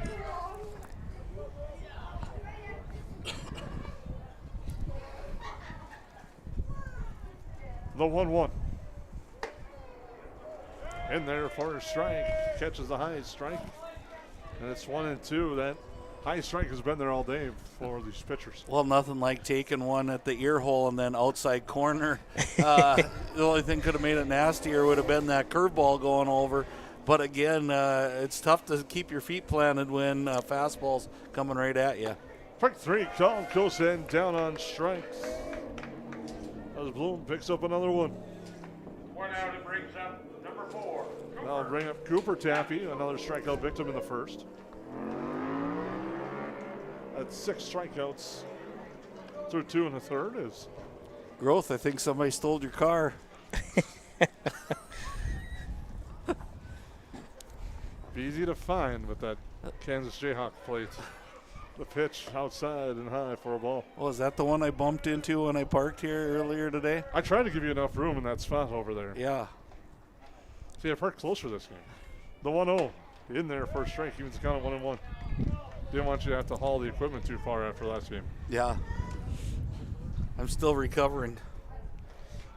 The 1-1. That one's lifted to left field. Zacharias gets a read. He gets camped and makes the catch for the second out. Unfortunately, right behind the one pole we have in our way, but sounded like a good play. We'll call that a radio call because we had obstructed view there, but they couldn't have lined that up any more perfect. We'll bring up Colby Tappy. He walked in the first. Was left stranded when the Cardinals left him full.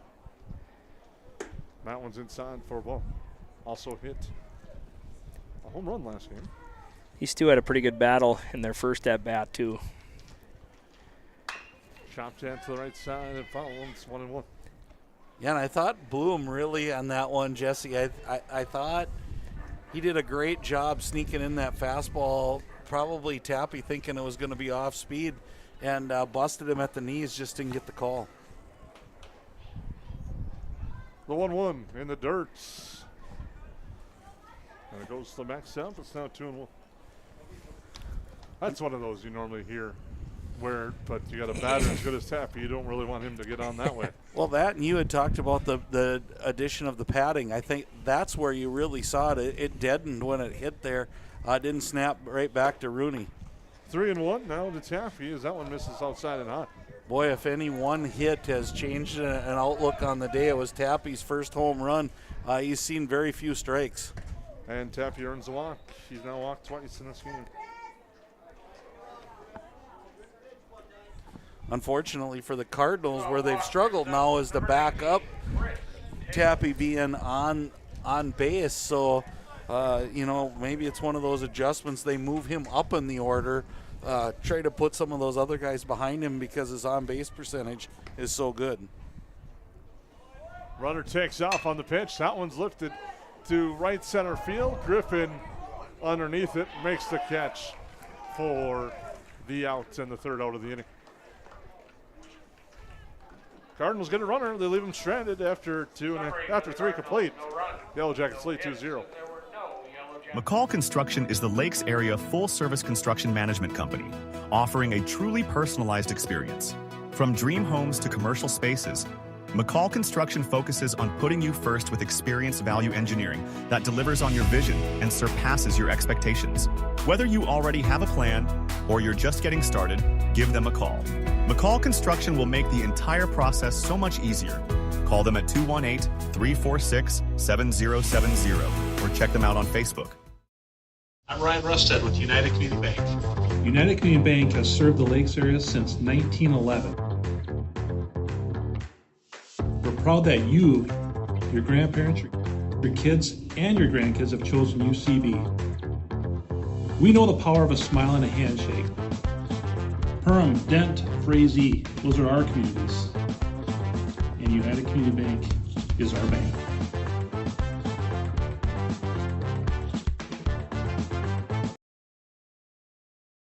What sets the world's leading hospitals apart from the rest? It's their continued ability to deliver the highest quality patient care. Perham Health is honored to be a top 10 Minnesota hospital. Patients experience it, and Newsweek has recognized it. Even during the unpredictability of the pandemic, the nurses, doctors, and many others at Perham Health put their best foot forward. Thank you to everyone at Perham Health for continuing to provide the best patient care.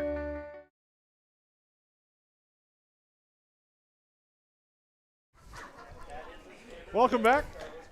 Tuffy Stadium, Al Krueger Field. Jason Grove, Lance Rock, Jesse Hine. Yellowjackets in the fourth. We'll have Seth Erbach, Tate Zacharias, and Liam Schumacher coming up to face Elijah Kosan, who's on for his first full inning of relief. And the first pitch, Erbach shows bunt, fouls it back. I like that if you see a guy that's kind of struggling to get the bat on the ball right now late. Lay one down with the infield back, gets confidence up when he gets on base. Well, also with the sun shining in the third baseman's eyes, now you bring them up tighter. Now if you swing away, all of a sudden it's a tough play for the third baseman. Off speed outside for a ball, evens count at 1-1. See, this pitcher's mixing up his cadence a little bit with his leg kick. That sometimes can have a little bit of an effect. That one swung on and waved at. It's now 1-2. Shadow's playing a unique spot right now. Just over the right-handed batter with the eyes right behind him. The 1-2. Waved at there by Erbach. He's down on strikes. Again, and this is the time, Jesse, you played at the hot corner. You're going, let's not throw it around the horn here. You're throwing it right into the sun, and it's bad enough I've got to concentrate during the at-bat. Yeah. Now I have to and around the horn as well. That's what you think about a little bit. Switch it up, throw it down to first. Yeah, you can change it up a little bit. One away, off speed upstairs for a ball.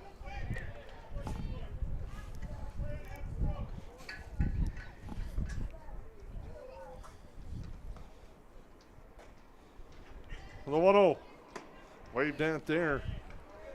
It's 1-1. A couple of the last swings, I think they're playing just a little bit of a factor right now.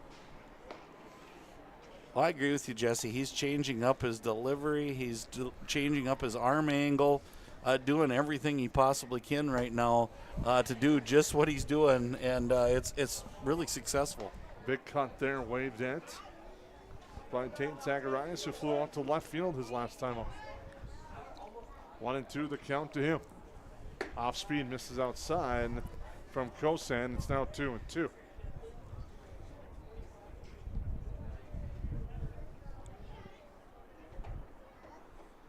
The 2-2.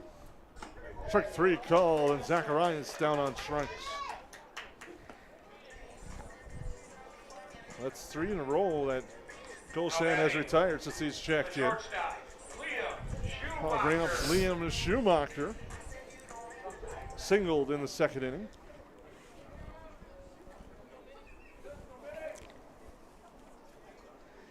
As Kosan works. Just misses that one on the corner. Off the plate. 1-0. Yeah, sometimes all it takes is that first hit in a series for you to go here, and hopefully Liam continues to get confident and Takes a tough one, a good take there, but a strike called on the corner. Boy, that curve has been nasty on the corner, boys, and he's working it well inside. Now look for that back outside again, I would imagine.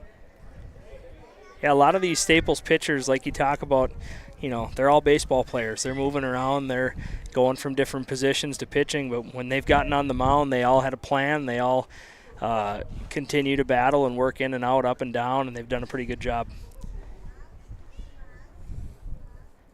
Kosan delivers.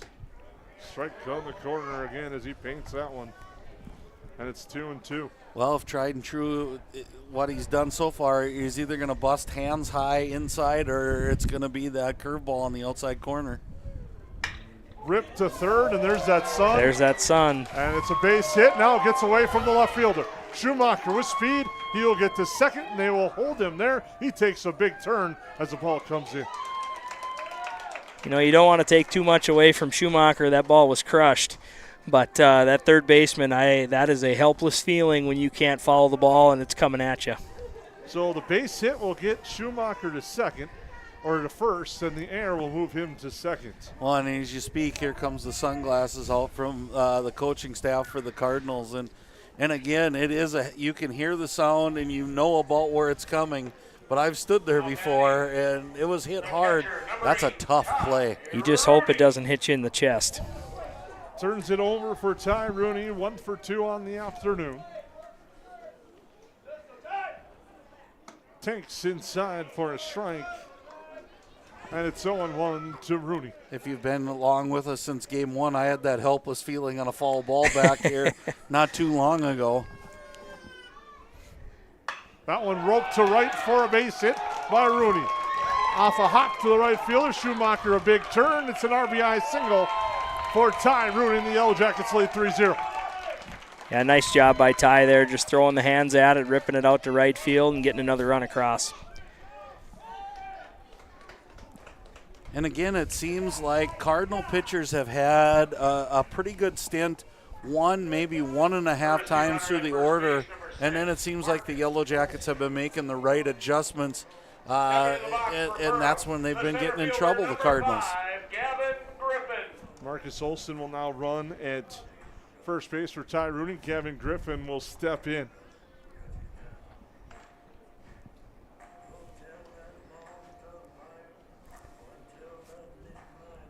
Griffin singled in the first. He scored, grounded out to the pitcher in the second. Fellas, I'm telling you, that right center field camp is calling his name, and I'm going to make a call that it's going to be a triple here at right center field.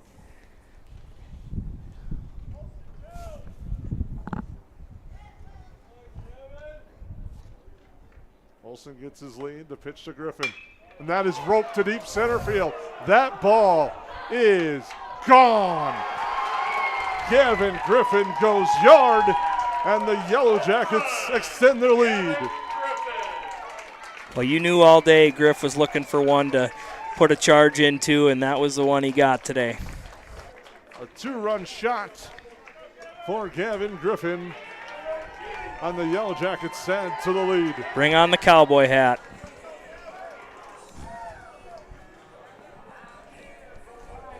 Now batting, number 3. A shot Alex there Bloom. by Griffin, and that will bring up Alex Bloom. That pitch misses inside for a ball.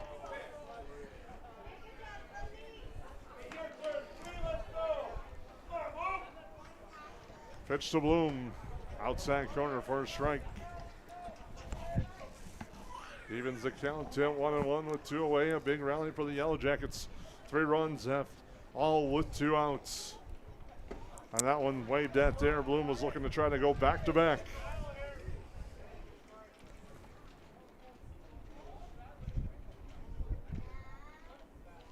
Kosan rocks and fires. Waved on and missed there. And Kosan gets out of it. But the Yellow Jackets strike to get 3 runs. 3 hits, 1 error. They leave nobody on base. And after 3.5, the Yellow Jackets lead 5-0.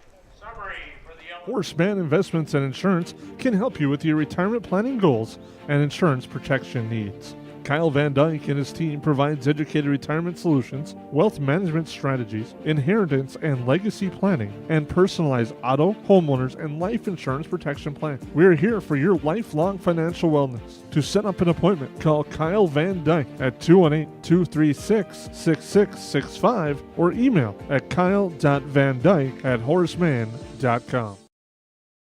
Yes, garbage is gross, but here at Steve's Sanitation, we are your trash experts with experience to back it up. At Steve's Sanitation, we know how to schedule your trash pickups without missing a beat, and we have been doing it for over 30 years in Perham and the Lakes area. Steve's Sanitation has been voted the best garbage service in the Lakes area since 2019. With 30 dedicated employees, we're here to take care of your trash. For more information, call us at 218-346-4834 or visit our website at stevesanitation.com.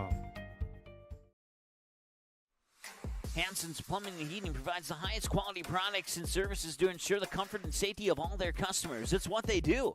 Henry Hansen, later known as Hardware Hank, first opened the family hardware store in the early 1930s in Burgess, Minnesota.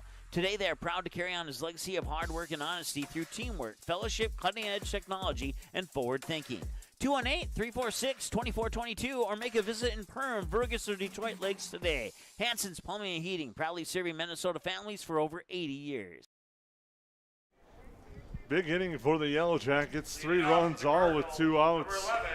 And a nice piece of hitting from the bottom of the order to turn it over to the top side. Started with the 2-out single by Liam Schumacher. And then the big 2-run shot by Gavin Griffin has him up 5-0. Hayden Rutherford, Ben Terrell, and Jack Carlson to face Alex Bloom, was on for his 4th inning of work. It's kind of a big hit that just takes the wind out of the sails for the Cardinals. You could kind of just feel it here that it was kind of a demoralizing inning there with 2 outs, but they're going to continue to battle. Bloom falls behind, now the 2-0. That one's in there for a strike, 2-1. Well, and it's been both of these, both games of the doubleheader. The Cardinals have been in it through 3-4 innings, and then it's that big crooked number as one's fouled straight back again. It's been that crooked number in the middle innings, the 4, 5, 6 innings that just gets them, and it's so tough to stay in the game, especially when Bloom's dialing it up the way he has been. Count now full to Rutherford. He walked his first time up. Part of that bases loaded threat. And he takes ball 4 and earns another walk. Now we'll bring up Ben Tyrell, who struck out in the first. Ben Terrell, excuse me. And I think, honestly, guys, this has to be, you got to get the wheels in motion. You got to put the ball on the ground. It's a hard play right now at third base. Get something happening here, because I think just trying to play station-to-station baseball is not going to work for the Cardinals, and it's proven it hasn't so far. Bloom loses his footing on that one on the throw. Rooney with the nice scoop, and he's quickly out to talk to Bloom. Bloom was trying to send him back, but Dye was still going to go out there anyway. And now Mulkey will visit, and the whole squad will come into the mound to talk with pitcher Alex Bloom. Joey Ecker's still warming up in the Yellow Jacket pen. And again, I think it's early in the season. You just want to make sure, if it's a little twist of ankle or whatever, you've got a 5-run lead. Bloom's a battler, though. It's going to take more than a slip to force him out of this game. Meeting over. Terrell, excuse me, steps back in. And that one's upstairs for a ball. 2-0 to Terrell. Or apparently it's 1-1, I guess. I think he called a strike there, one of those hidden strike calls. Took me a second too, Jason. The 1-1. Now 2-1. Now we're going to pause and delay on each one. Bloom takes a long look in, shakes off Mr. Rooney. Now sets him what he wants to deliver. The 2-1. That misses outside. Now 3-1. Do you get the runner in action with the 3-1 count here? Well, I think if you've learned anything, sitting back and waiting hasn't done much for you. So if it were me, I'd get the wheels in motion, but I'm up here behind the camera and not calling the shots. and they've gotten fairly good leads at first base and a good secondary lead. Putting them in motion, it might get you a run here. Instead, no, it's a high strike, 3-2. Bloom has walked a batter in every inning so far in the fourth, through the fourth. With the 3-2, that misses, and he slips again, and now head coach James Mulkey is going to have another visit.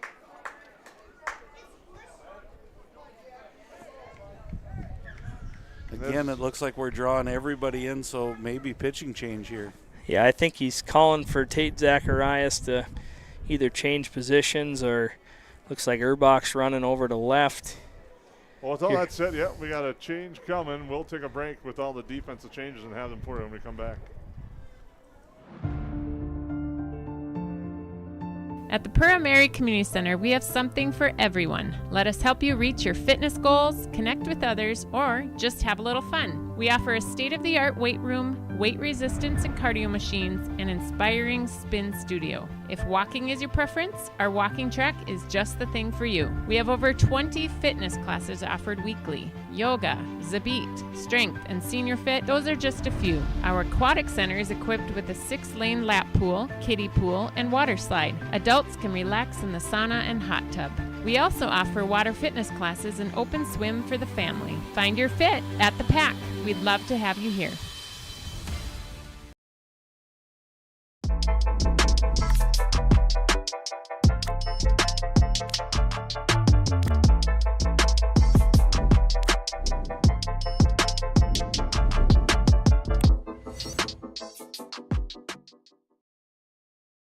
Since 1980, more families have trusted Jack Chivers Realty than anyone else in the Lakes area. I'm Blake Olson, the owner of Jack Chivers Realty. Our dedicated agents have a deep understanding of the area. We live here, and our kids go to school here. Let us find the perfect home for you and your family, or lean on our knowledge and marketing to sell your home. Find out how Chivers delivers right here in Perham.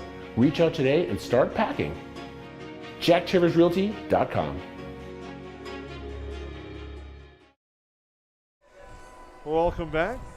Joey Ecker takes the mound. Alex Bloom goes to short. Seth Erbach to left. Liam Schumacher to right. Is your changes. Now batting for Staples-Motley, number 2. So scoring a home, I believe that would put Ecker in the lineup spot where Zacharias exits. Softball update, Yellowjackets strike in the bottom of the 6th. They lead 8-7.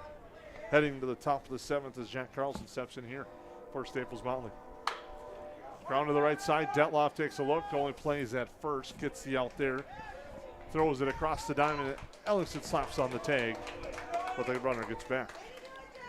You could hear right from the crack of the bat, coaches yelling, "Get your out!" With a 5-run lead here, you know, it's a good idea not to throw it around and get it out in the process. And you could tell by the smile on Detloff's face, he so wanted to throw him out, but. Brings up Bo Carlson, struck out his first time up. With the Lions for Alex Bloom at the end of this inning as that one misses upstairs. Looks like the Yellow Jackets are willing to concede the run, being up 5-0. Everybody playing back. Now Detloff changes his mind and moves up a little bit.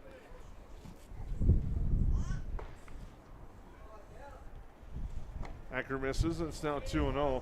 Alex Bloom, 3 innings. He's responsible for the 2 runners on base. Struck out 6, walked 7. Didn't allow a hit.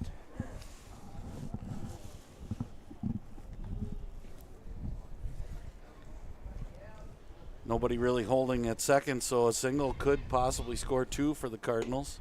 Swung and waved at there. Now 2-1 on a big cut there by Carlson.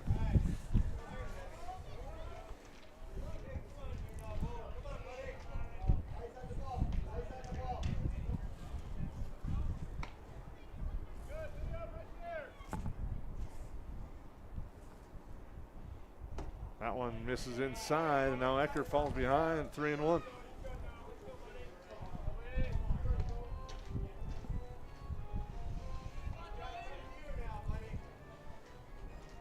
More action in the Yellow Jacket bullpen. The 3-1 grounded to the left side. Tough play. Ellingson comes, charges, fires across in time to get the out, but Staples-Motley gets on the board as Bo Carlson drives in the run with the RBI groundo. Yeah, and that's a big run for the Cardinals. You know, just to get on the board right now, still haven't knocked off that 0 under the hits column, which will be the next thing I'm sure they want to do. But again, it's got to just kind of build some confidence in that dugout right now. That one's fisted, foul. Joey doing a good job of getting in on some hitters' hands here. He's pounding the zone and just allowing his defense to go to work here.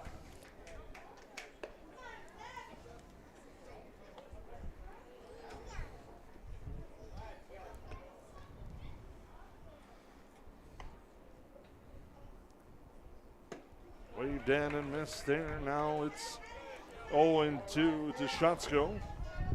Struckio. Actually, it's a new batter here. We'll get that for you in a second. The 0-2 waved in. Strike 3. Staples gets across. They score 1. And after 4 complete, they trail 5-1 on the 549 Media Network. At Nias Family Sales, our experienced mechanics are here to provide exceptional service in a timely manner. With 10 service bays, the service department at Nias Family Sales can work on all makes and models. Our experienced mechanics can do everything from oil changes, tire repairs, brake service, engine and transmission repair, and much more. Schedule your vehicle today. Call 218-346-5976 or visit the Nias Family Sales Service Center at 610 East Main Street in Perham. Hilltop Lumber on Main Street Ottertail is your #1 stop to find building supplies for residential and commercial projects. From the initial idea to final completion of your project, at Hilltop Lumber, we help plan, supply, and deliver dreams. Check out Hilltop Lumber's Marvin Showcase Center and huge supply of carpeting and floor coverings, as well as hardware and lawn care for your everyday needs. See you at Hilltop Lumber Ottertail. At New Horizons Realty, we're on your team. For over 25 years, we've been helping families and businesses find the perfect place to call home here in the Lakes area. Whether you're looking to buy, sell, or just dreaming, we've got the experience and local knowledge to guide you through every step of your real estate journey. As proud supporters of the Perham Yellowjackets, we believe in building strong teams on the mat, court, or field, and in the community. Check out our current listings at PerhamRealEstate.com or give us a call today at 218-346-7767. Energy efficient technologies have the power to connect us all, so we can save more than ever before. Evolve and make choices that are smart. For you. For them. And for all of us. Because with energy efficient technologies, we can connect to a better, smarter home. Welcome back. We head to the 5th. Drew Ellingson steps up. It'll be Asher Detloff and Brandon Anderson.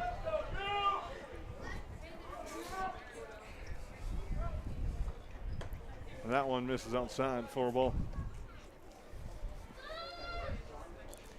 Well, if you come to a game for nothing else, come to watch Drew Ellingson recoil on his bat. It's fun, and right now he's had that confidence. You could see he's flying open, heads following, but when he makes a connection, it's fun to hear. 1 for 2 on the day as Ellingson fouls that one off the shin, and it's now 1-2 the count. He doubled in the first, drove in a run in the first with that double and grounded out in the third.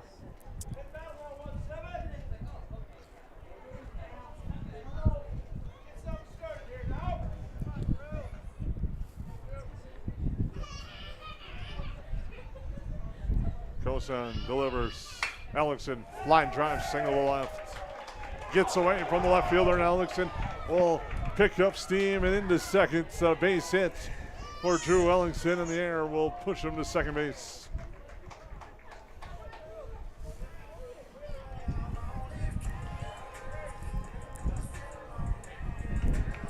Again, that's exactly what we talked about. In one swing, head flew out towards the cars in the parking lot. Second one, still that same swing, keeps that head in there, makes contact, and it's just one of those for him. It looks so good when everything comes together, and that's what the Yellow Jackets need in the middle of that lineup.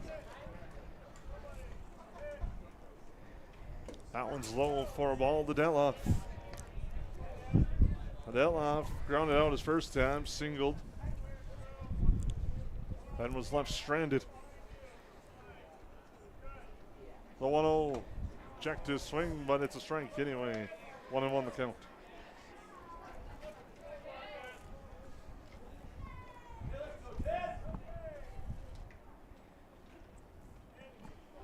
Goes and takes a long look.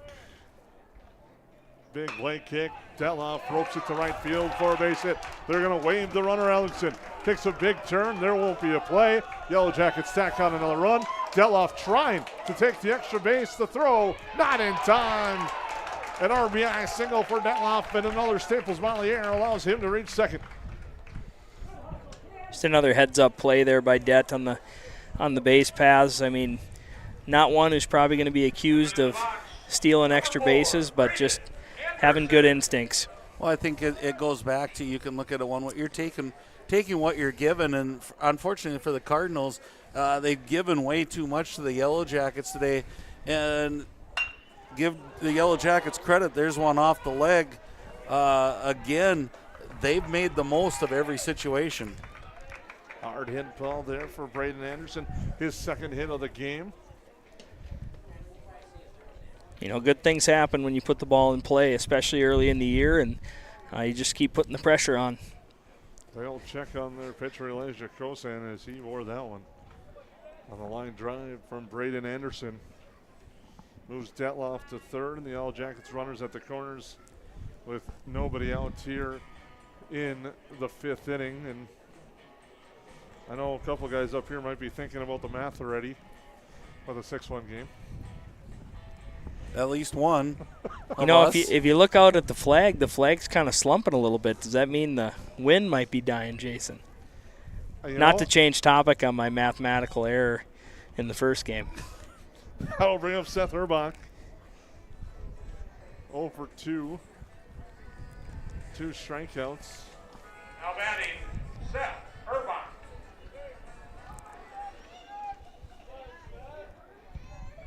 Anderson, short lead off first. Urbach, ground ball to short. They go to second for 1, to first for 2, and Urbach hustles that out, and the Yellow Jackets get a run on the fielder's choice.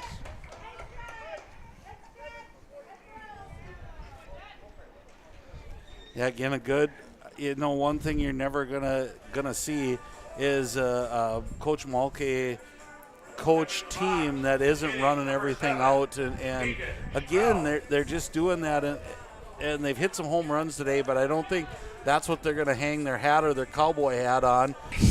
They're gonna have to be that team that steals that extra base and really keeps the pressure on the opponents. Deegan Schmel steps in to bat.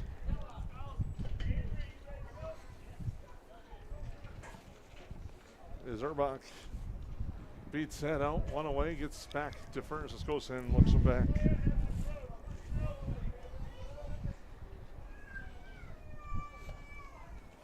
Now the throw over.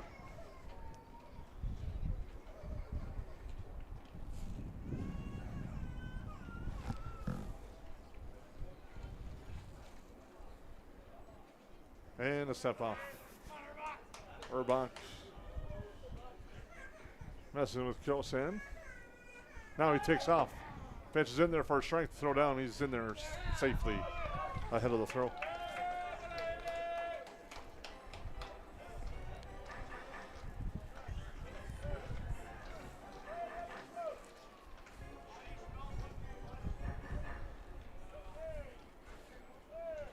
The 0-1 to Schmelz outside and low. It's 1-1.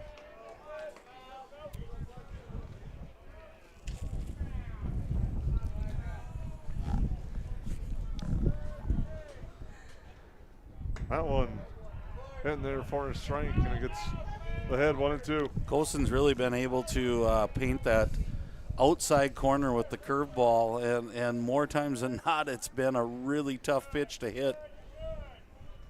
0-2 to Schmelz. Strike 3 called down on strikes for the second outs. Somebody needs to clean off second base. It's tough to see where the bag is out there right now. That'll bring up Liam Schumacher. I completely agree with you, Jesse. Nice pristine bases at first and third cleanly, and that one's out or inside and high for a ball. That second is buried.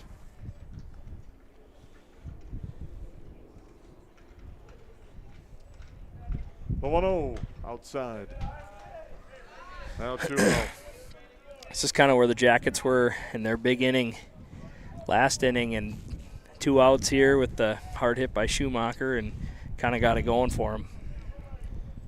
2 runs already across. That one's in there for a strike.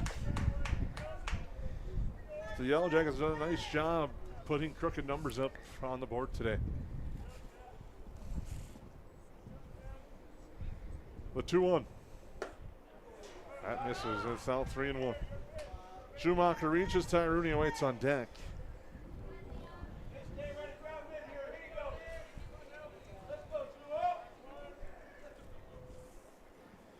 That one waved at by Schumacher. Works the count full.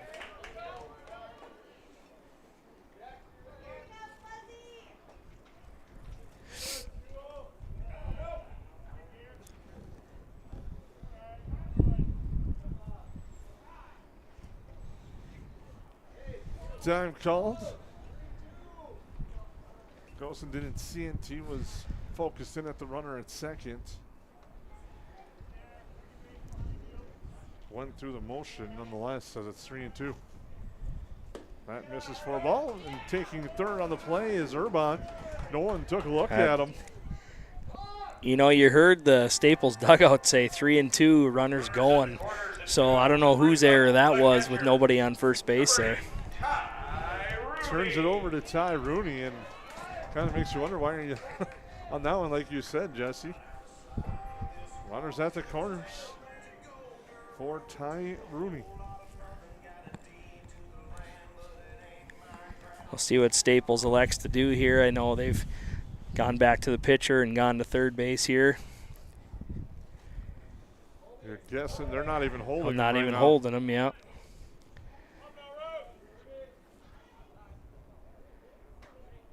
Schumacher gets his lead. Kosen's trying to take his time to alter the timing. Comes the plate. Schumacher late start. The throw down. No one covers. Into center field. Another error and another run will score. Yeah, it looked like, to me, it was going to be the cutoff play that we used to run. You kind of make it look like you're throwing down, shortstop cuts it off, and you try to get that runner coming home. Nothing happened there for the Cardinals, so some things that they're going to want to clean up here as the season rolls along. Pitch to Rooney. Outside. It's now 2-0. Boy, it seems like a lot of pitchers being thrown here by Kosen. I don't have it in front of me, but you got to think he's being kind of pushing his limits too, and you can see him start to labor a little bit here, but nobody warming up for the Cardinals. I think this is one of the reasons why Ty got moved to the leadoff spot. He just is so patient, sees a lot of pitches here, and does a good job and waits for one to hit. And today, again, he's had some good ones. Well, I always like that leadoff hitter being a lefty. I don't know.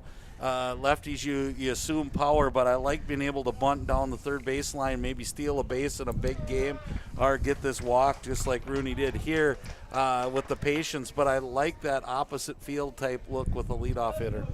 Brings up Gavin Griffin, who went yard his last time up. Now batting. Driven in 2, scored 2 runs. Kosen takes a long look in. 3-run home run would be nice here as well, as that pitch is outside for a ball.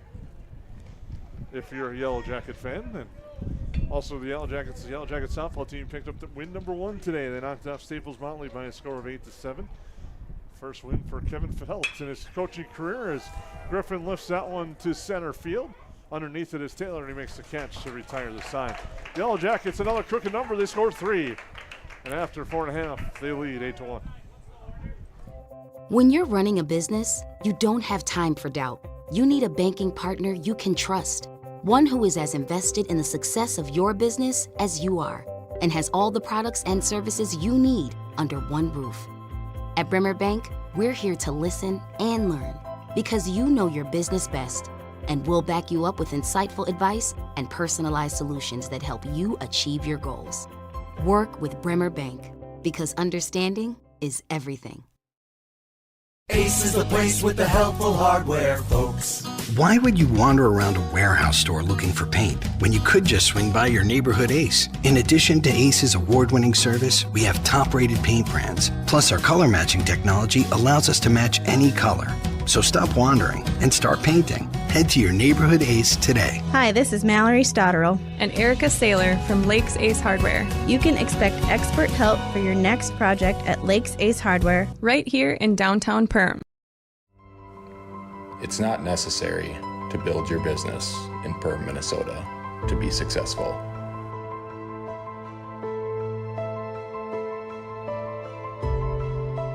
But it sure does help.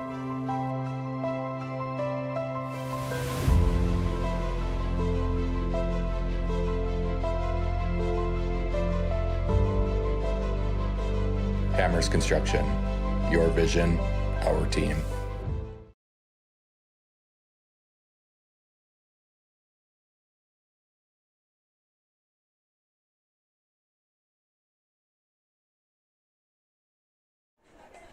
Straight. Welcome back. So we headed to the top, or the bottom, excuse me, of the fifth. I'll get it right. We're in the fifth. We're somewhere. We're outstanding math being done all around up here today. But Yellowjackets lead 8-1. Avery Cook now on the mound for Perham. He'll face Kosan, Tappy, and Tappy in the Staples-Motley half of the fifth. Jason Grove, Lance Rock, and Jesse Hine. Hope you're enjoying our coverage today. Those of you that have tuned in, we are having a good time bringing it to you here live from Krueger Field. Again, nice pitching performance for the Yellowjackets. We talked about really what do you hang your hat on, and I think that's the number one thing if you watch the Yellowjackets is it's not just one ace pitcher. They've got 1A, 1B, 1C coming through here, and that's going to be tough as the first one's swing and bunt. Fires not in time. Nice hustle by Kosan. Guck off the mound, made a strong throw. Detloff snow-coned it, but beating it out for the game's first hit for Staples-Motley is Elijah Kosan. Never fails that you go through this whole game, and a swinging bunt is what breaks that goose egg. But again, nice play. It was a bang play there. So Yellowjackets did nothing wrong. It's just one of those you can't prepare for that. And rolled the hit right off the bat. That one's fouled back and out of play. Reason why I touch on that, the other day the Yankees were throwing a no-hitter, and then there was a scorebook correction 3 innings later that took a no-hitter off the board.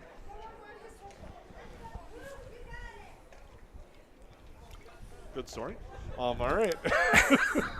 Got a runner at first. Well, I thought there was like Paul Harvey. We were going to hear the rest of it, but that was it, I guess. Fall in the dirt. I was going to say good talk here, Jason. You lost me at Yankees.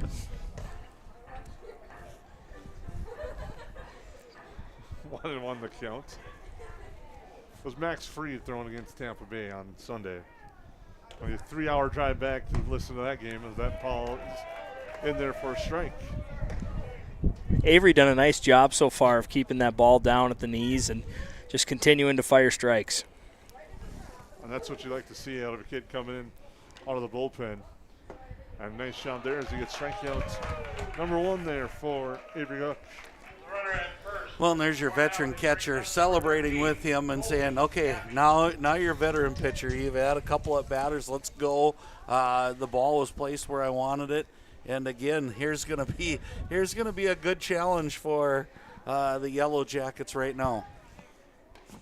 Brings up Colby Tappy. Drew Ellingson playing the shift mainly because of the sun, and it's grounded off the hands to the right side. Detloff scoops it up, applies the tag, then throws down to second. Good job sticking with that ball. We kind of mentioned it earlier where one did go foul, but attack that baseball and get that out. The cleanup hitter, center fielder number 19, Chris Taylor.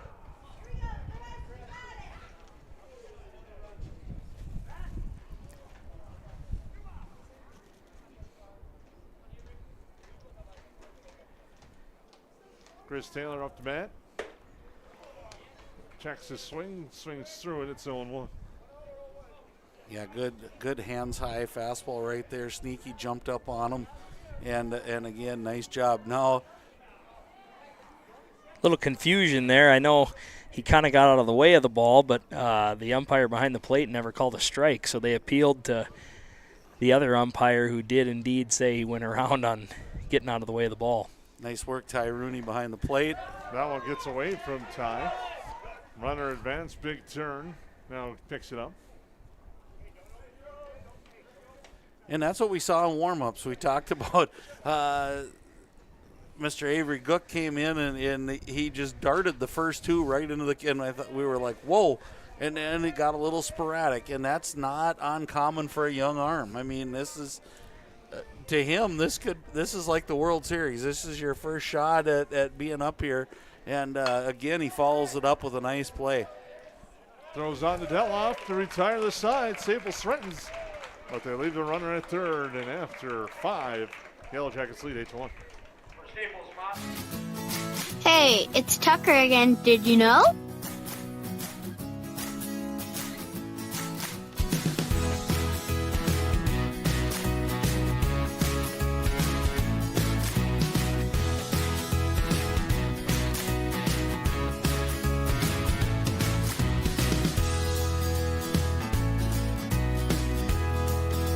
EOT Insurance Agency.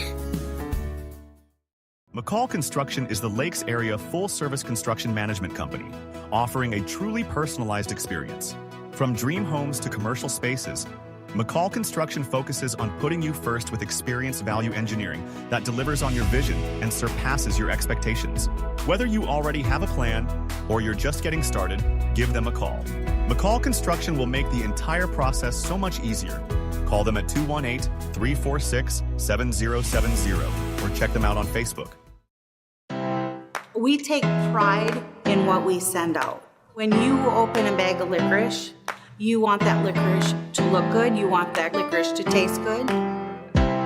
We work for you. We take pride in what we're making and what we are offering. It is so important to me. I do thank KLN from the bottom of my heart. They believe you and your family is important. I'm Jen Hendrickson with United Community Bank. Jacket Pride isn't something we take lightly. We support the teachers and support staff that help teach our children every day. We support local Perm athletes with our Battle of the Bees sponsorship nights. And every year we award 4 scholarships to Perm seniors. Yellowjackets are my team, and United Community Bank is my bank.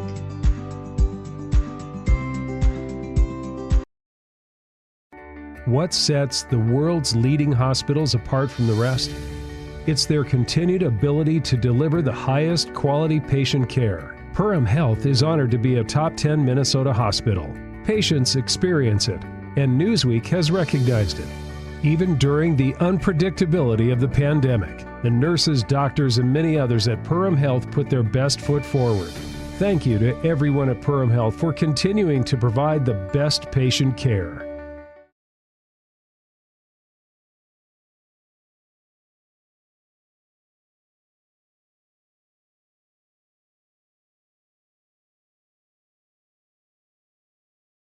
Baseball fans, number 11, Welcome back. now on the hill. Hayden Rutherford will throw them on for Staples-Motley as Alex Bloom steps up. Looking for his first hit today. He swings through that one. Struck out 3 times so far on the day, has Bloom. See, our shadows have now made it to third base. Great, now there'll be another photo opportunity of that. There's been more photos of my shadows than of me in the last couple weeks here. The 0-2 is outside for a ball. And I want everybody to know I am wearing a snowmobile suit up here because of the wind. That's what makes the shadow look. But the wind has died down now officially. Oh, never mind.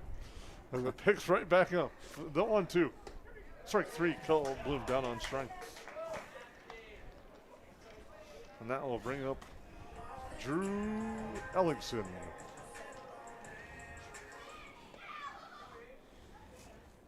Ellingson, a double, a ground out, and a single and a run score. Drew Ellingson.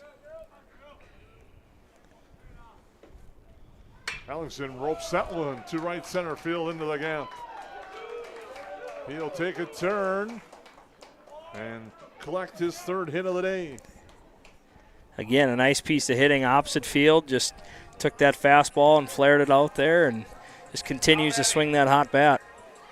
Brings up Ashton Detloff. 2 hits on the day and a run scored and an RBI. Following up a game where he had 3 doubles. That one fouled straight back, out of play.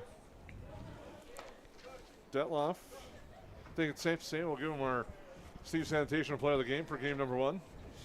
Just decided that now as we were halfway through game 2. Took us a while. I concur. It was a big discussion. Off speed, fouled straight back. 0-2 the count.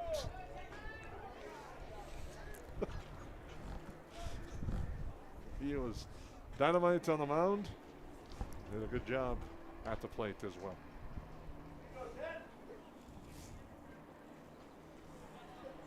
The 0-2. Swan slapped towards left field. That ball could be, and it'll drop for a gapper. Ellingson will be held at third, and Detloff delivers another double. Man, these two have had a blast today running around the bases. I mean, it's been fun to watch each of them hit another opposite field hit, letting the ball get deep and just going with it. Second baseman, number 4, Braden Anderson. That'll bring up Braden Anderson, who went deep earlier today and also has a single to his tally. Pitch to him is outside for a ball. Yellowjackets looking to improve to 6-0 and 4-0 and trying to grab a stranglehold at the top of the Heart of the Lakes Conference with some big doubleheaders coming up. And Anderson into short left center field. That will drop for a base hit. 1 run will score, and the Yellowjackets add to the lead. And I think this goes a little bit to the depth of pitching, and I know there's a couple pitchers not available for the Cardinals today. Not saying that's going to make up the 16-run difference or whatever it's been up to this point, but again, you wonder, just a few of those, you get an ace involved, all of a sudden this game gets tighter, and then pressure goes both ways. Seth Herbach steps up. High pitch misses outside. Herbach struck out twice, reached on the fielder's choice, and scored in the 5th. The Yellowjackets lead 9-1.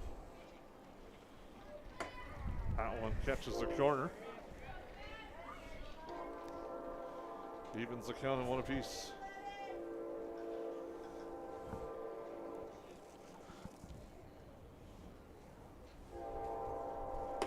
That one misses outside. 2-1. Jacket faithful all bundled up in winter gear and blankets, but hanging tight here for the Yellowjackets.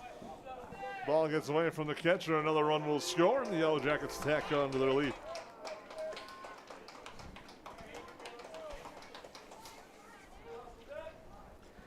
As the runners move up, count will now be 3-1 to Herbach. There's a chance to drive in a big run here.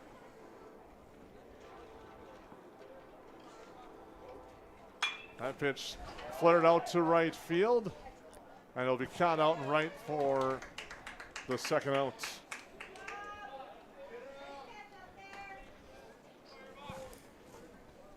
That'll bring up Avery Gook.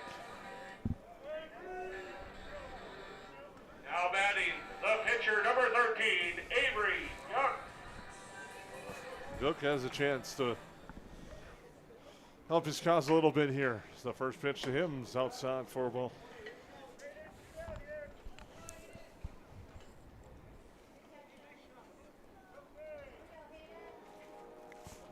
As Rutherford looks in and delivers that one to right field. Giving chase, Sick gets by. It'll be a base hit, make it extra bases for Gook. And the Yellow Jackets lead 11-1.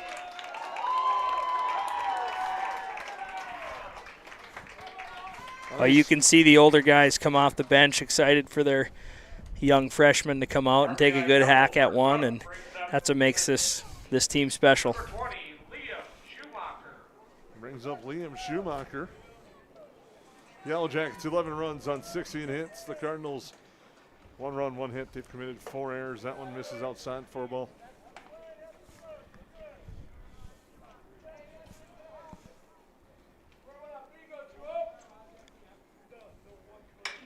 Allen lifted and out of play down the third base line. Makes it 1-1. As the Yellow Jackets lead 11-1 here in the top of the 6th.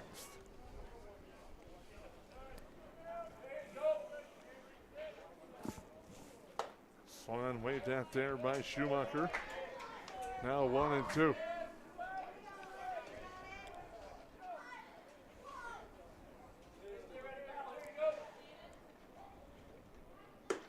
Allen misses outside.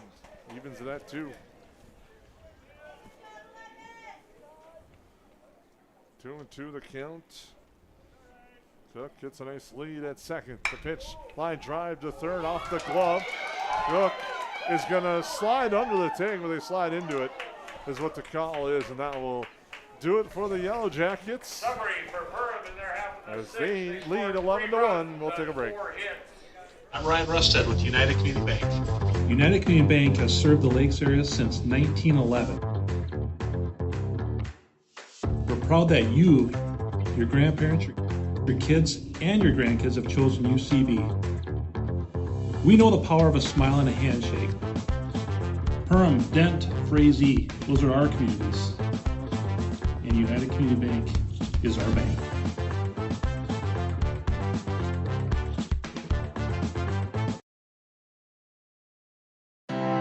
We take pride in what we send out. When you open a bag of licorice, you want that licorice to look good, you want that licorice to taste good. We work for you. We take pride in what we're making and what we are offering. It is so important to me. I do thank KLN from the bottom of my heart that they believe you and your family is important. What sets the world's leading hospitals apart from the rest? It's their continued ability to deliver the highest quality patient care. Perham Health is honored to be a top 10 Minnesota hospital. Patients experience it, and Newsweek has recognized it. Even during the unpredictability of the pandemic, the nurses, doctors, and many others at Perham Health put their best foot forward. Thank you to everyone at Perham Health for continuing to provide the best patient care. Well, welcome back as you take a look at Ashton Detloff throwing it around for warm-ups between innings. It was just announced that he became the career wins leader for Perham Yellow Jackets with his 21st career win in game number 1. Yeah, congratulations to a mighty fine baseball player and probably an even better young man, and again, well-deserved by Mr. Detloff. Win number 21 for him in game number 1. Heads up. Rutherford flies that one back off the facade, almost had us going, as you heard Jesse say heads up. That one was destined for one. Didn't mean to interrupt you there, but that was close. That arch saved us. The 0-1 grounded left side, scooped up at third. The throw across the diamond in time. No safety first, Jesse. I'm kind of glad with that one. Yeah, you're welcome, guys. Might have been the fastest all three of us moved all day. Besides the one earlier in the game that almost took out Lance. Good thing it's dark enough for our shadows not to reflect our movements. Well, that would have been more than a picture. It would have been a video. First pitch to strike to Ben Terrell. Well, the problem is we won't have any broadcast left if we get taken down there. That ball is in the dirt for a ball.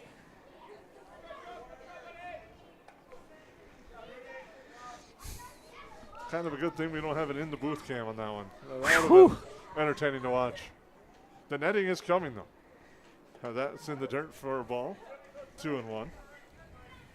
Ty continuing to work behind the plate, just doing a good job of selling out, keeping the ball in front.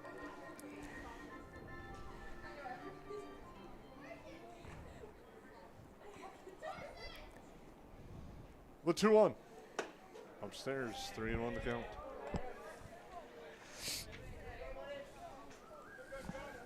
There we go. Pitch a nice fifth. Gave up a leadoff single, but then retired 3 in a row. He's now retired 4 straight. It's a 3-1 fouled straight back. Well, it's not only the broadcasters that are jumping now. Any foul ball has got everybody scattering. Well, you saw one go through the netting dangerously in game number 1.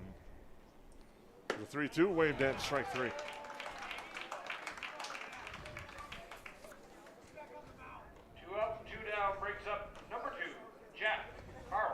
Brings up Jack Carlson.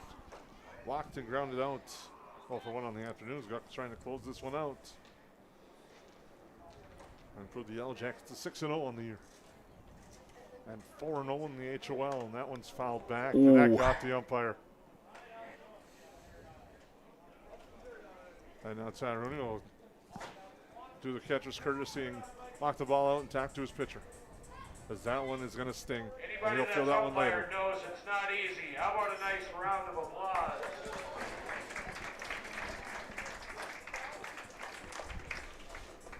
Oh, and 1 the counts.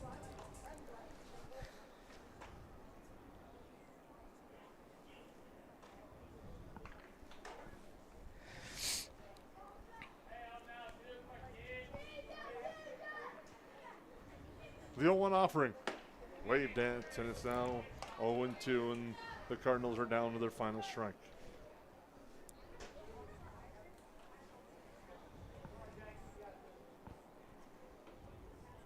Strike 3 called. Closes the door, and the Yellow Jackets pick up an 11-1 victory over Staples-Motley to complete the doubleheader sweep. An outstanding performance by the Yellow Jackets. We'll take a break, come back with your postgame show right here on the 549 Media Network. It's something new every day, some different stuff to do. It's not the same monotonous thing over and over again. Everybody works together, everybody knows everybody, you know, we all get along just well. It's just a great company to work with. It's like a big family here. It's just everybody gets along with everybody and everybody clicks. Everybody just helps everybody out. And it's a pretty awesome job to have.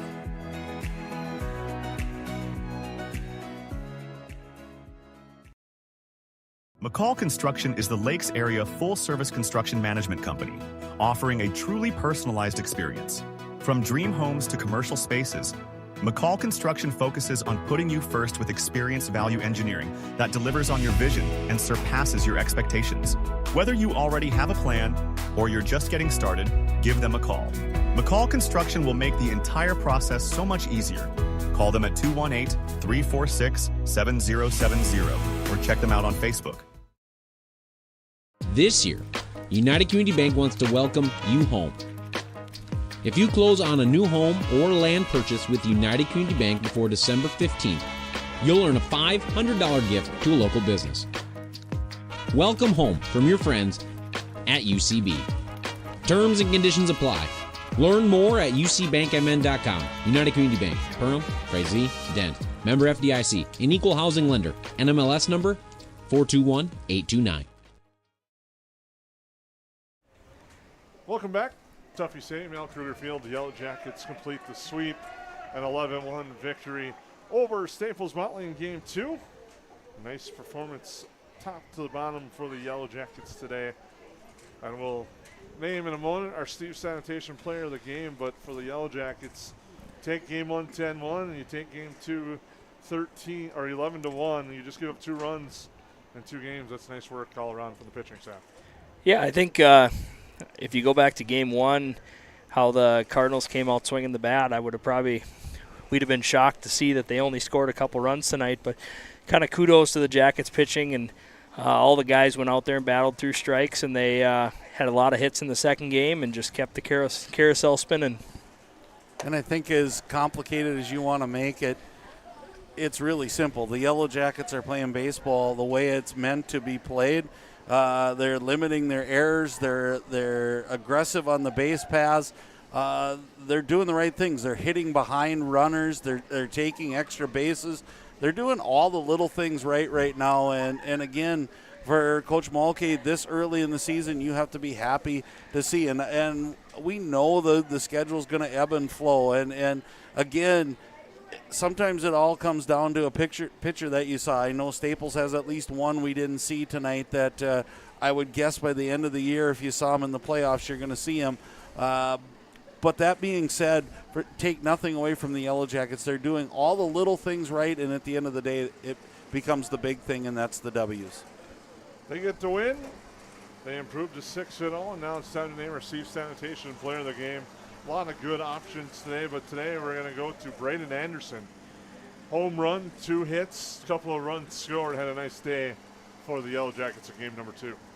Yeah, fun to see Braden come out and run around a little bit with rehabbing that knee all winter, and you can still tell he's not running around 100%, but he's battling and had a great day at the plate for the Jackets.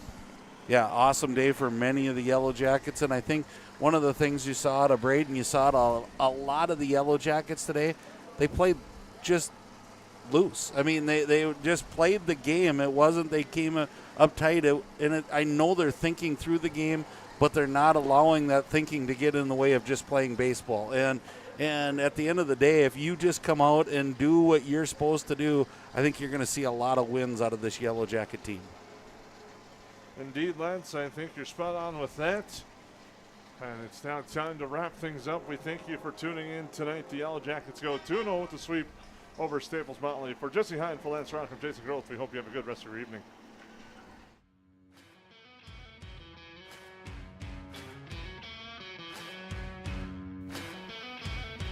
Thank you for tuning in to tonight's 549 media production of Perham Yellow Jacket activities. Tonight's broadcast was proudly brought to you by KLN Family Brands, Perham Health, and United Community Bank. Tonight's game was also brought to you by EOT Insurance, Hammers Construction, Horace Mann, Jack Chivers Realty, and Lakes Ace Hardware. Tonight's broadcast was also brought to you by these proud sponsors: New Horizons Realty, Nice Family Sales, Otter Tail Power Company, McCall Construction, and Hanson's Plumbing and Heating. Once again, thank you for tuning in to tonight's game on the 549 Media Network.